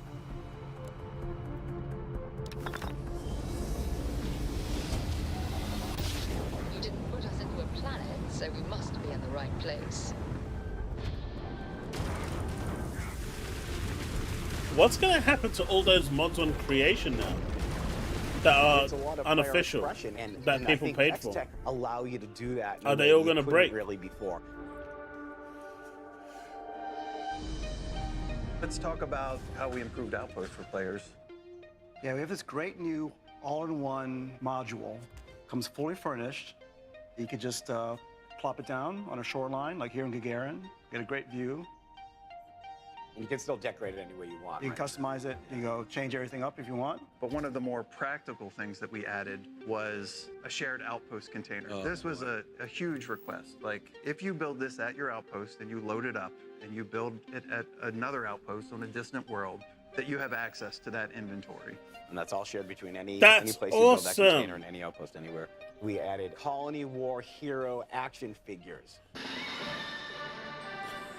Yeah, That's people gonna love so this. cool. This reminds me so much of the type of action figure playset that I had when I was a kid. They function as sort of like the collectible Vault Boys do in Fallout, where you find an action figure and it gives you a passive bonus. For example, the medic makes sure you can heal quicker. Yeah, there are sealed and unsealed versions of them too, so there's a way to display them as well. Something unique. That is so cool, man. The pet Miller whale. It's like, you know, this peaceful little alien creature that is a pet.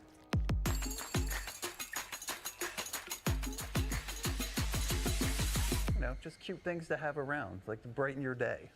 They've done a really good job so far. I'm impressed. We wanted to be able to quickly see where their outposts were. And that's a case where the database came up. I mean, But have they fixed the menu items for your weapons? For everything. You can look at what you have there, you can track it right from there, and go get more of that if that's what I'm looking for. So much easier to find the resources you need throughout the galaxy. It's huge quality of life upgrade. Oh, for sure. After you have all the artifacts, this mysterious prototype schematic will show up in the lodge. It allows you to build this quantum entanglement device, which now lets you take inventory items through the Unity. When you go into the Unity, it is a sacrifice. But then there's the gameplay reality where I've spent hundreds of hours. I don't want to give up everything. So it's our way of recognizing that players might want to take some favorite items with them, and they can use their quantum essence to do that. It's literally a loophole to make going through Unity a little really less is. punishing. Yeah. One of the Finally! things was now when you defeat a starborn ship, it awards you Honestly, quantum that's what I've been waiting for. You can use That is quantum so essence cool. to upgrade the capacity of your quantum entanglement device. So I'll go ahead and I'll increase the capacity a little. It explains that the maximum capacity is 200, which is a good size inventory. So there's a number of new weapons that we added. I'm going to keep that. I take my favorite action figures. I still don't like the fact that when you build your outpost, you kind of have to rebuild it all over again with all the containers and everything like that. I don't like that. I really wish that you didn't have to do that every single time you went to Unity. In my opinion, what they should do is have a specific destination for your outpost, and you could just, you know, that's specially designed for that. So no matter how many times you go to Unity, that outpost stays the same. Because then, you know, you're more inclined to do, you know, awesome stuff to your outpost anytime rather than doing it on the final playthrough that you're going to stick with. That's what I wanted. I can take my Astra through. You're always going to need digipicks. Let me just grab this real quick. Yeah, so I can take all that stuff through. That controller is dope, by the way. Highly recommend it. It looks sexy. It's amazing. How do we encourage Everyone them needs to really one. play as Starborn? And it is the ability to upgrade these powers. Once you collect quantum essence, you can upgrade those powers. They can increase the regen rate. They can grav dash to close the distance between enemies. Now I'm at this crazy power level that I could never achieve before. That is insane. It's almost like Starfield has finally become the game it was meant to be. There's even more to Free Lanes that we haven't touched on yet. Anchor Point is a new star station, and it's where we kick off a lot of our new quests. It's like the true... There's a ton to discover here. You know, it's like it's just come out of early access and it's now getting into the 1.0 era. Vehicle. It's called the Moon Jumper. It can boost for days, so you can almost. Mate, fly did you this see how thing. he tried to And double on a down on low-gravity it planet and like tried this, to you get a lot of airtime. make So we make do a have a joke new of it of companion. himself So because you see he the knew Model people 2 were going to here. mock him, Super cute. and he tried to Watching mock him kneecap himself somebody, to like, as they just have a little tick avoid at it, left. and then people just laughed This at him makes me even laugh more. every time. He's not the only crew we added. So Maria can join up with you and be part of your adventure with you. I like to think I was part of a group, and I murdered all the other children in the womb. So you've got new allies, but you've also got more challenging foes. New enemy traits will force you to rethink how you approach encounters. So this guy has a chance to avoid damage, and after he's killed, he puts nearby enemies into a state of rage. This was a way for us to make enemies more Yeah, Leaf, that would be awesome. That would be great. There were some other, I'll say, That would smaller be things awesome. that we added POIs on planet surfaces. You know, there are ways that they can do it, Leaf. And that is a fantastic way of doing We it. added I'd be photo totally mode okay with that. vehicle poses for the Rev 8. And lots more stuff, Raichi signed up. including your new home away from home. This is incredible. It seems simple, but this is incredibly exciting. Players had millions of credits. What is there for them to buy? The most extravagant thing in the game. It's a mansion carved out of an asteroid. How cool is that? You could buy an asteroid. And then you lose the asteroid because you went to New Game Plus.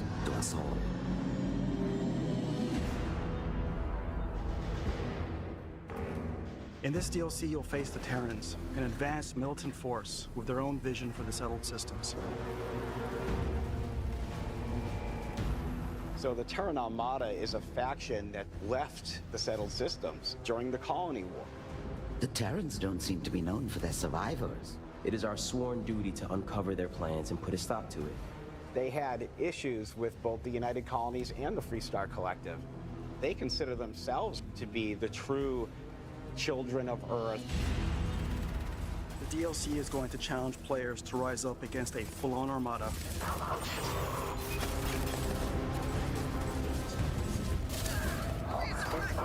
And part of your mission is to figure out what their motivation is and to stop them from attacking innocent worlds. They have these mechanized troops, which are a force to reckon with. But not all Terran bots are trying to kill you. Yeah, so we do have a new companion. His name is Delta, and he is one of the Terran robots. He's not evil, but he is definitely not good. Designation, friend, not accepted. And they've got some ships that are really high-powered, incredible pieces of technology. You think so, Woodpit? They've taken the Nova Galactic ships and have added new modules. We went for NASA Tactical, and they have their own weapons. We had got feedback from the community where it's like, oh, I wish we had more contemporary like machine guns, less sci-fi, more grounded, and that's what the Terrans are equipped with. And these guns are highly modifiable, both ballistic and energy weapons. It's pretty terrifying when you're exploring the Terran ships in the dark.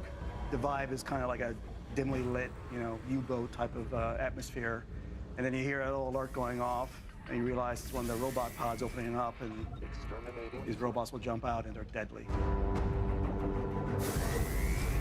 It looks like a Devastator. Within the Terran Armada storyline, there's also the incursion system. There's a number of different objectives that you could have on any given incursion. Some move the story forward. Exit immediately or risk fatal harm. And some are out there just for the spoils of war, more X-Tech. The Terrans even have the tech to block grav jumping within a system. They've set up jamming sites called incursions, but with cruise mode, you can navigate to those sites and shut them down. Just so Just much gives you gameplay something when to we look do. at the full breadth of all the new content. Have they shown how planet entry? We're excited for everyone to dive into Free Lanes and Terran Armada in April, but we wanted you to have something to play right now. So today, we're rolling out fresh Trackers Alliance content. We're adding 5 new targets, all with unique storylines.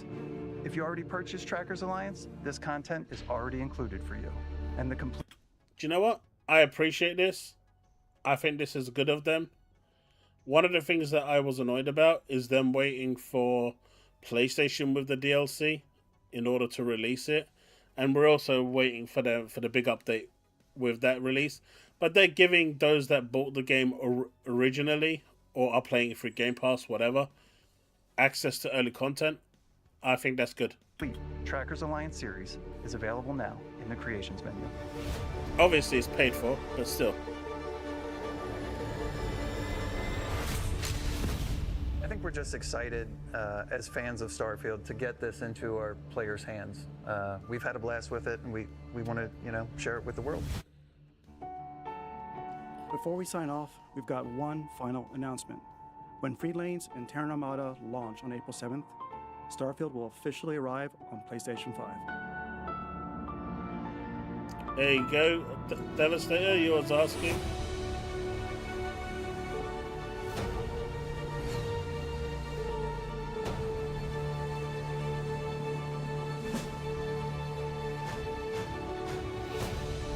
Thank you for joining us on this journey. There'll be more to come, but till then, we'll see you out there among the stars.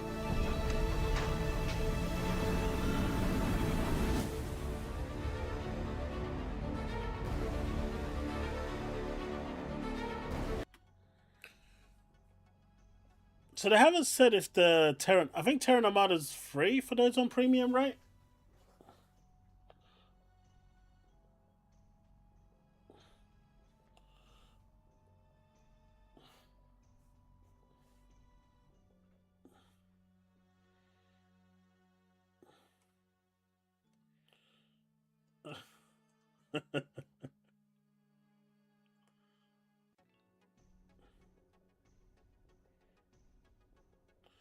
I was kind of hoping they fixed the planet re-entry.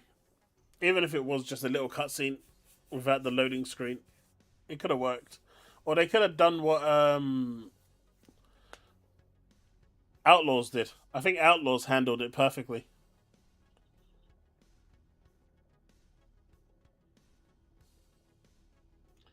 Hey, Woodstar, remember, right?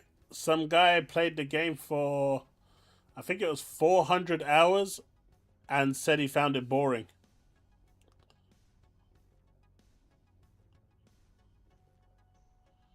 It's not shadow dropping. It's dropping on April the 7th. How do you play it for 400 hours and then complain it's boring?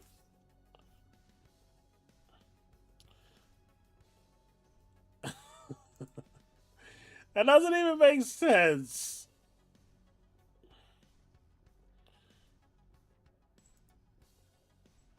What's up?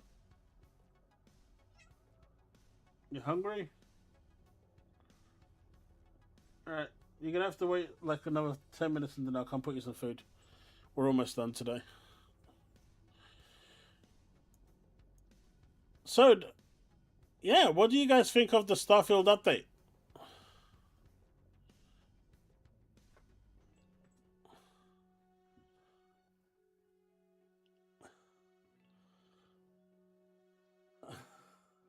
Yeah, he played it for 400 hours and then gave it a bad rating on Steam.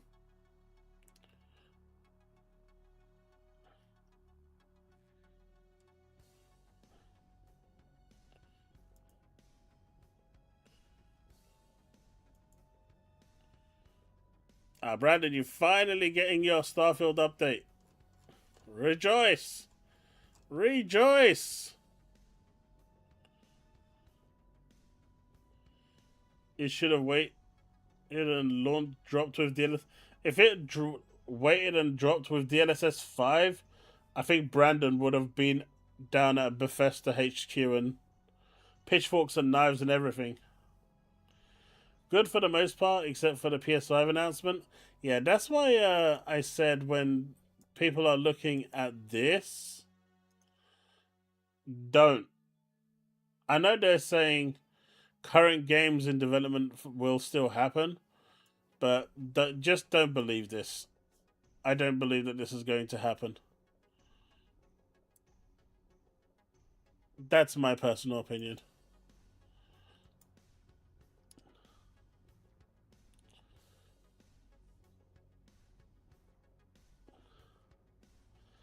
The DLSS 5 looks horrible. You don't like it, Devastator? We were talking about it earlier. I think it looks alright. I mean, it looks good.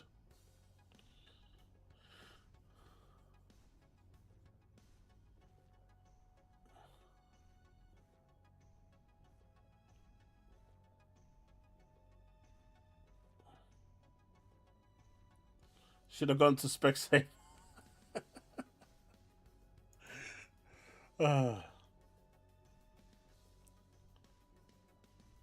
So, now that we're done with Starfield, there was someone, I think it was Infinite Hero, that was asking about Crimson Desert. So what's the deal with Crimson Desert? Because I don't really know anything about it. It's not a game I'm following, and honestly, not even sure if I'm going to play it.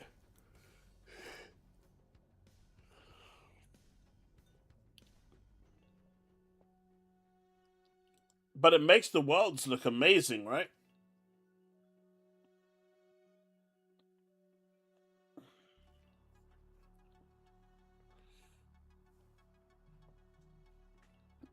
I think the mod is out.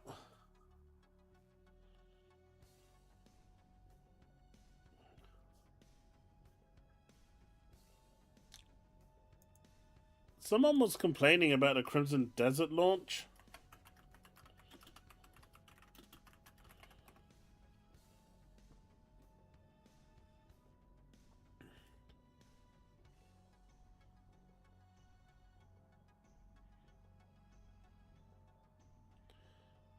I think it's coming in 2027, end of 27.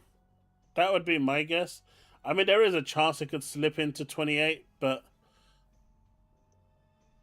I can see it coming holiday 27 as well.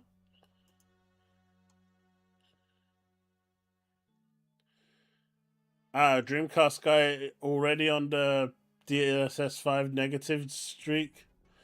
Why does that not surprise me? Why does that not surprise me?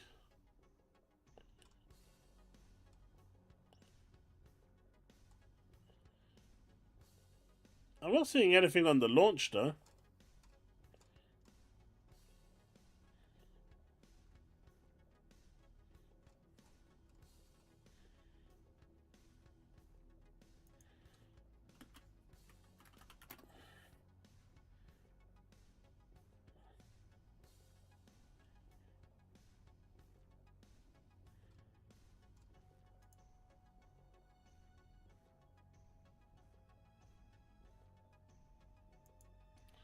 They said they would show the base console before release. They have 1.5 days left.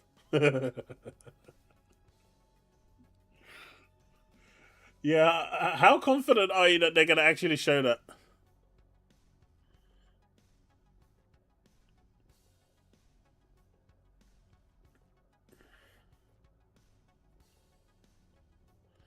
I'm so confused. So what's the issue here?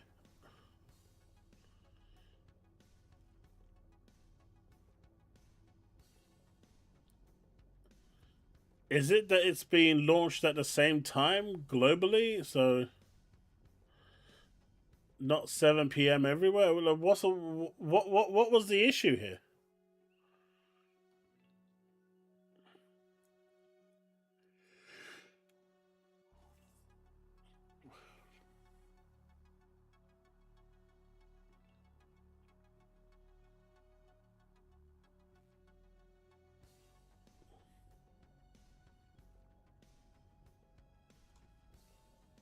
The hell's going on there? So yeah, I don't know what the issue is. Oh, Crimson Desert launches simultaneously worldwide across all platforms on March 19. Right. So that's the issue. Mate, this website is broken. What is wrong with this website? Play day one. Fix your website, man. I see. So certain people like in Dubai or Istanbul or Cape Town have to wait until midnight to play it, or 2 a.m. People in Seoul or Beijing have to wait until the following day. Oh shit. Now I see why they're pissed.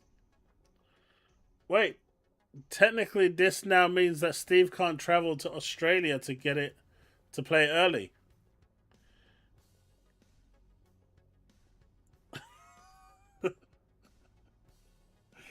It's the website.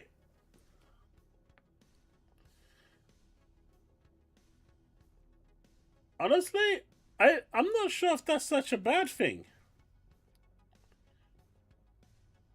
I don't think that's such a bad thing. I think that's probably a good thing. Everyone gets to play at the same time. Sucks for those that have to wait until early as of the morning, but at least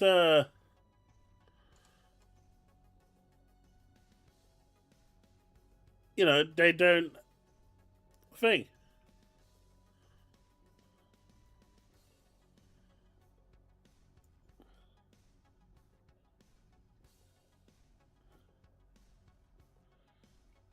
You're really gonna enjoy Death Stranding 2, Ghosty. It's a good game. all I'll say is when you get to the final stretch, you're going to want to throw your PC out the window. But persevere. It pays off. That's my one bit of warning.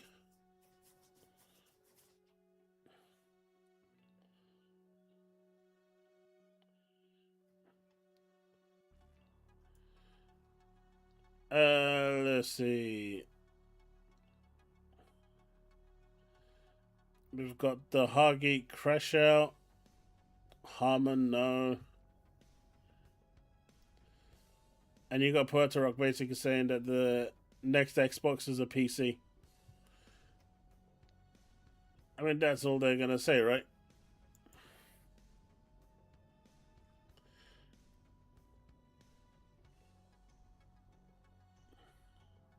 Pretty sure the last 4 chapters were 90% movie. There's a lot of movie in this, but it's a good movie. It tells you a good story.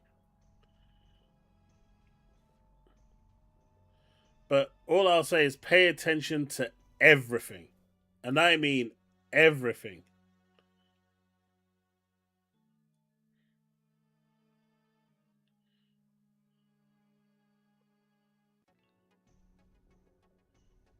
Steam charts with one player playing.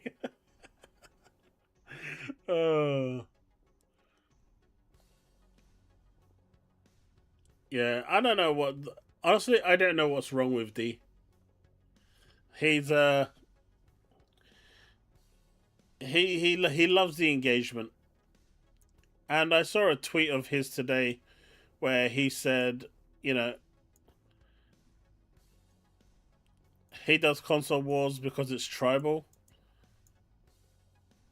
It's what you do with your football teams or your rugby teams or your NFL teams or your NHL teams.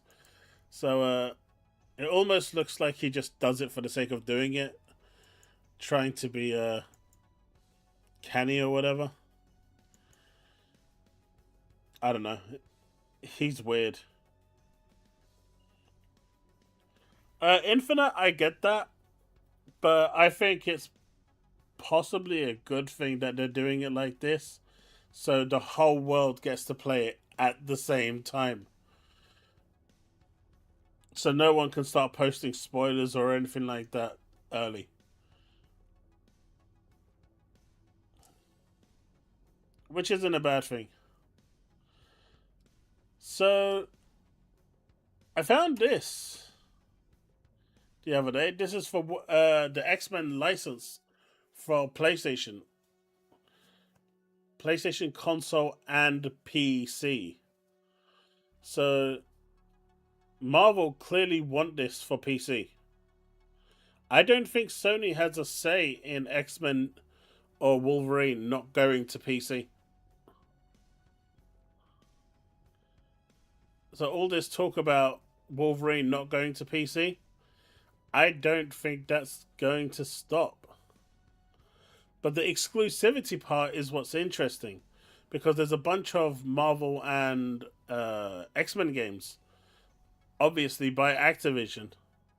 Between now and December 31st, 2035, Marvel cannot release or announce any X-Men games on console PC streaming or use an X-Men character as a competitive advantage in a game.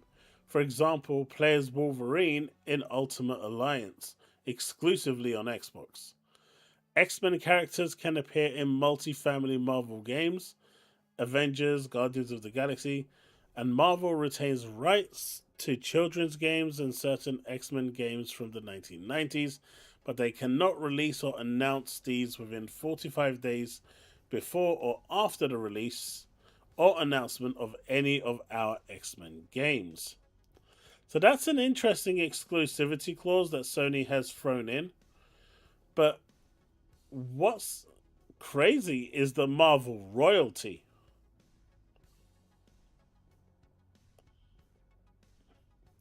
The Marvel royalty is insane. Yeah, D has literally no respect for anyone.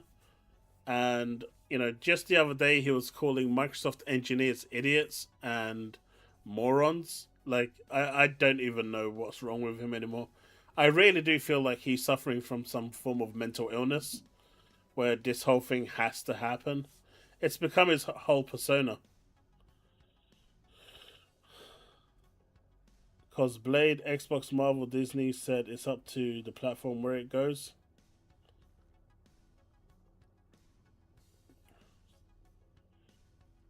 The only X-Men game is the arcade game from the 90s, and it's coming out well over 45 days before. But just look at the royalty for this, right? If every digital game that's sold, they lose 18% to Marvel. Once they make up a certain quota of what Marvel wants, then it drops down to 9%. A physical game, they lose 26% of the net sales. They lose an additional 20% on top of that to those retailers. So they're losing roughly 46 or 45%. That's insane. DLC, they're losing 26%. But the hardware bundles, where they bundle it with the console, they lose 50% of the whole sale bundle price. So that contract is fucked, man. They're just losing. That's wow.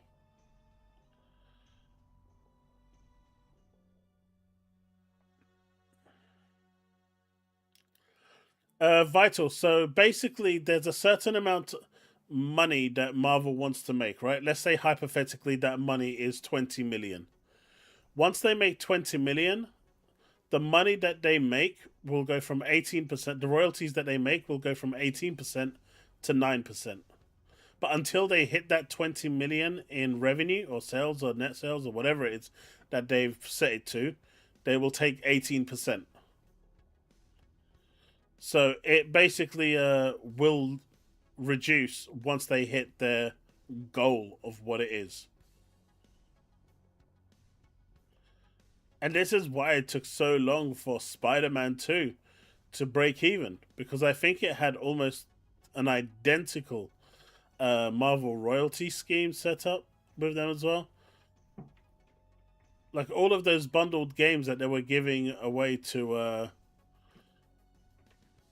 with their PS5 that was with the disc, they were losing 50% off the bat on those games.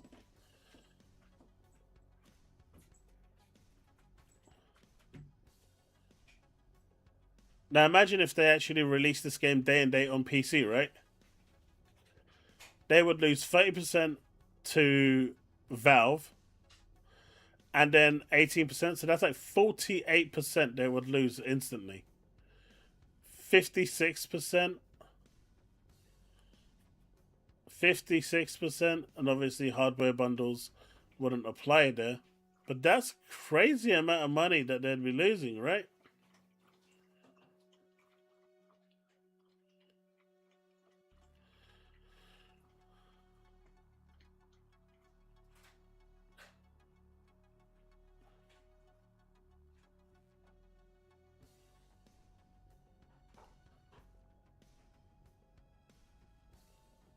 Yeah, Ghosty, that's correct. But still, this still is just nasty.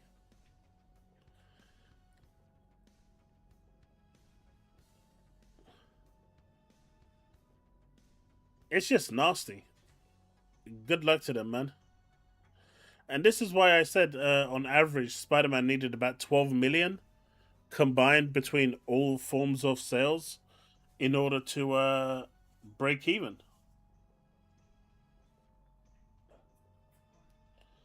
It's going to be interesting how they go about it. Good luck to them. Alright, the final piece of news I had is the flexible pricing that Sony has recently introduced. Now, this pricing, as you can see here, now for the most part, like Xbox is doing this as well with their just for you pricing. So one of you in chat might have a game that's offered to you for free with the just for you, and it's not for everyone, and that's fine. But normally that pricing is a discount to certain people. Sony is now experimenting by increasing the price of games to certain people from $26.99 to $29.99. That's a $3 increase. Now, it might not sound much, but that is still pretty disgusting, right?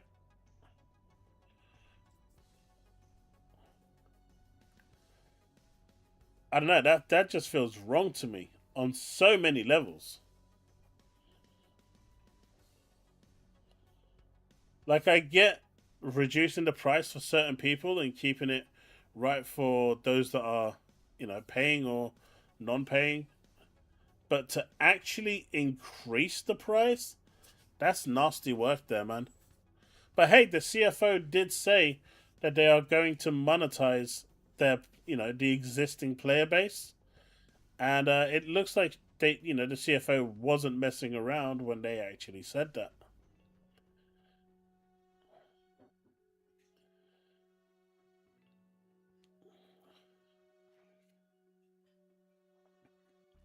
I don't know. I get that, Ghosty, but it's a example that most people will kind of relate to. It's easier for them to understand if I use the just for you example.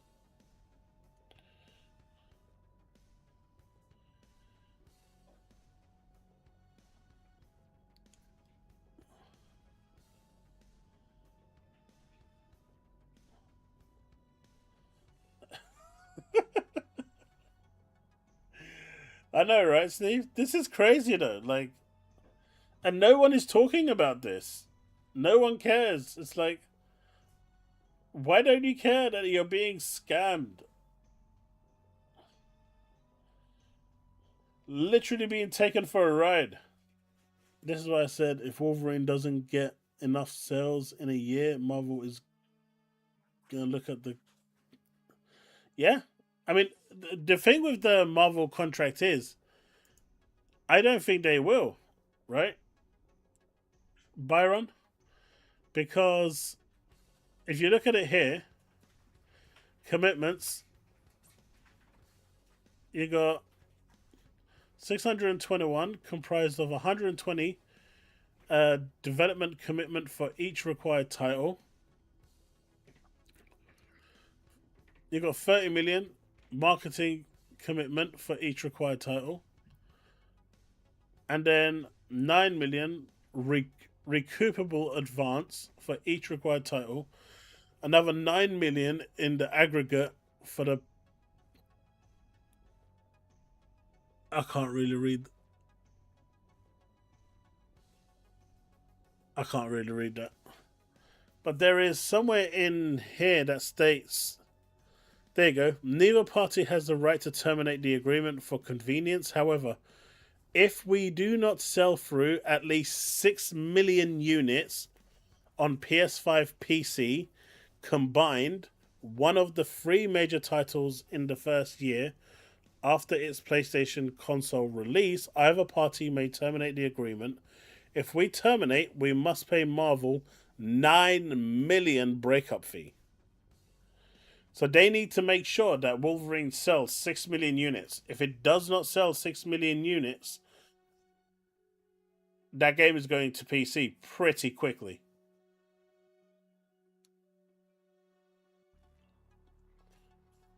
Provisional 4th title? Yeah, my eyes are getting really tired, so I can't really read that at this point.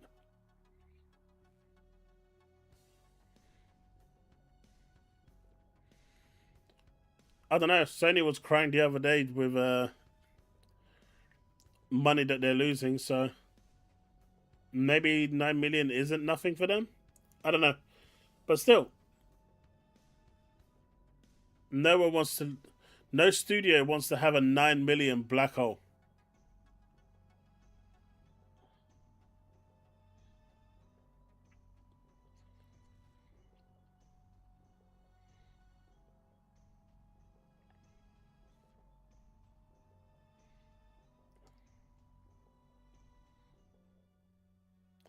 I think this is from the data hacked.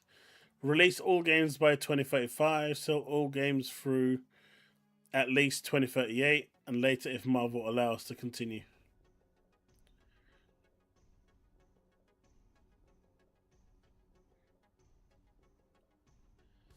I don't know, Infinite. I don't know. Bungie were working on that for years, don't forget, so it probably cost them a pretty penny, right?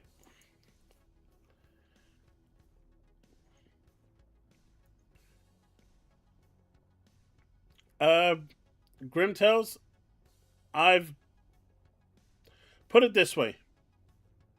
If by the end of 2027 we don't see any PlayStation games going to PC, then you know that Sony has pulled back. But the only way we will actually truly know that they've done this is either A, if they come out now or say anything, or basically by 2027 end of year, no game comes out. And I think that's it. I mean, that's when you will know. Otherwise, it's all just rubbish rumors. Made up stories.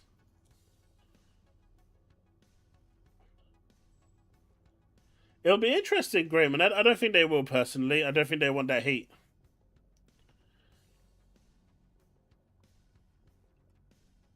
£500 they stole every.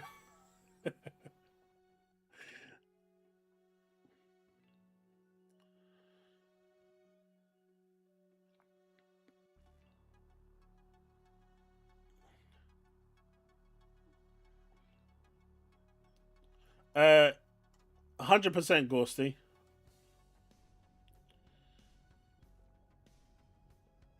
I don't think so, Grim, either. I think the lure of PC and the money it makes is still net profit for them. So I don't see it stopping.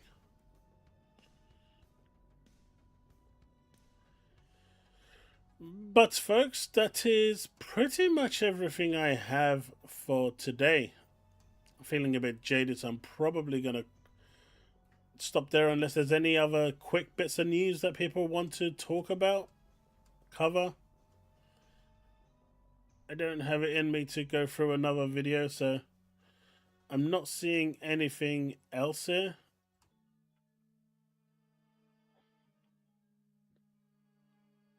You think Saras will be this year? That doesn't conform with their 1-year policy.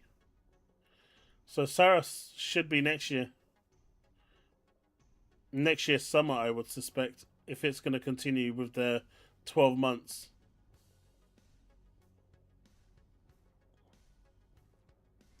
We actually covered the DLSS stuff at the beginning of the stream. I personally think it's fine. I think it's you know, it's in its infancy with what they're doing, and it will only improve.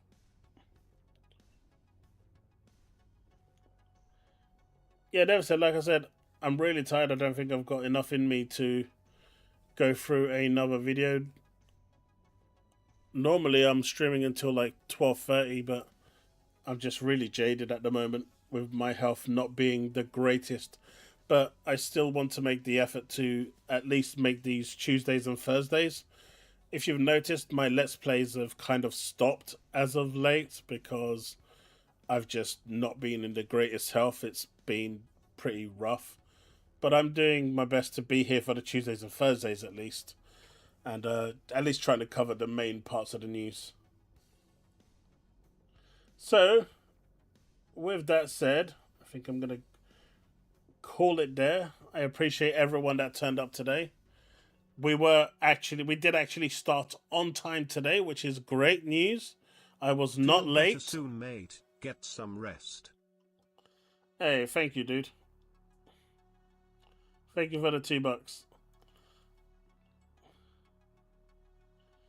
I'm not going to do that. Prove it, Steve. Prove it. Prove it. I'm just going to go lay down and pass out. But yeah, thanks so much for hanging out today, guys. I really appreciate it. I'm gonna be back on Thursday. It is Eid I believe, this weekend. So I'm not sure what my availability will be at all this weekend because it is Eid on Friday, Saturday, and Sunday. So I'll probably be out with going to family and stuff. But hopefully we can do the community tonight, not this Friday, but next Friday. So that would be the 27th of March will be the date I'm aiming for community night. So if you do want to take part and join in on the shenanigans, save the date. All right, folks, that is going to be it. Thanks so much for hanging out. Peace out. I'll still wait for that delivery, Steve. Otherwise, see you next time, folks. Remain legend.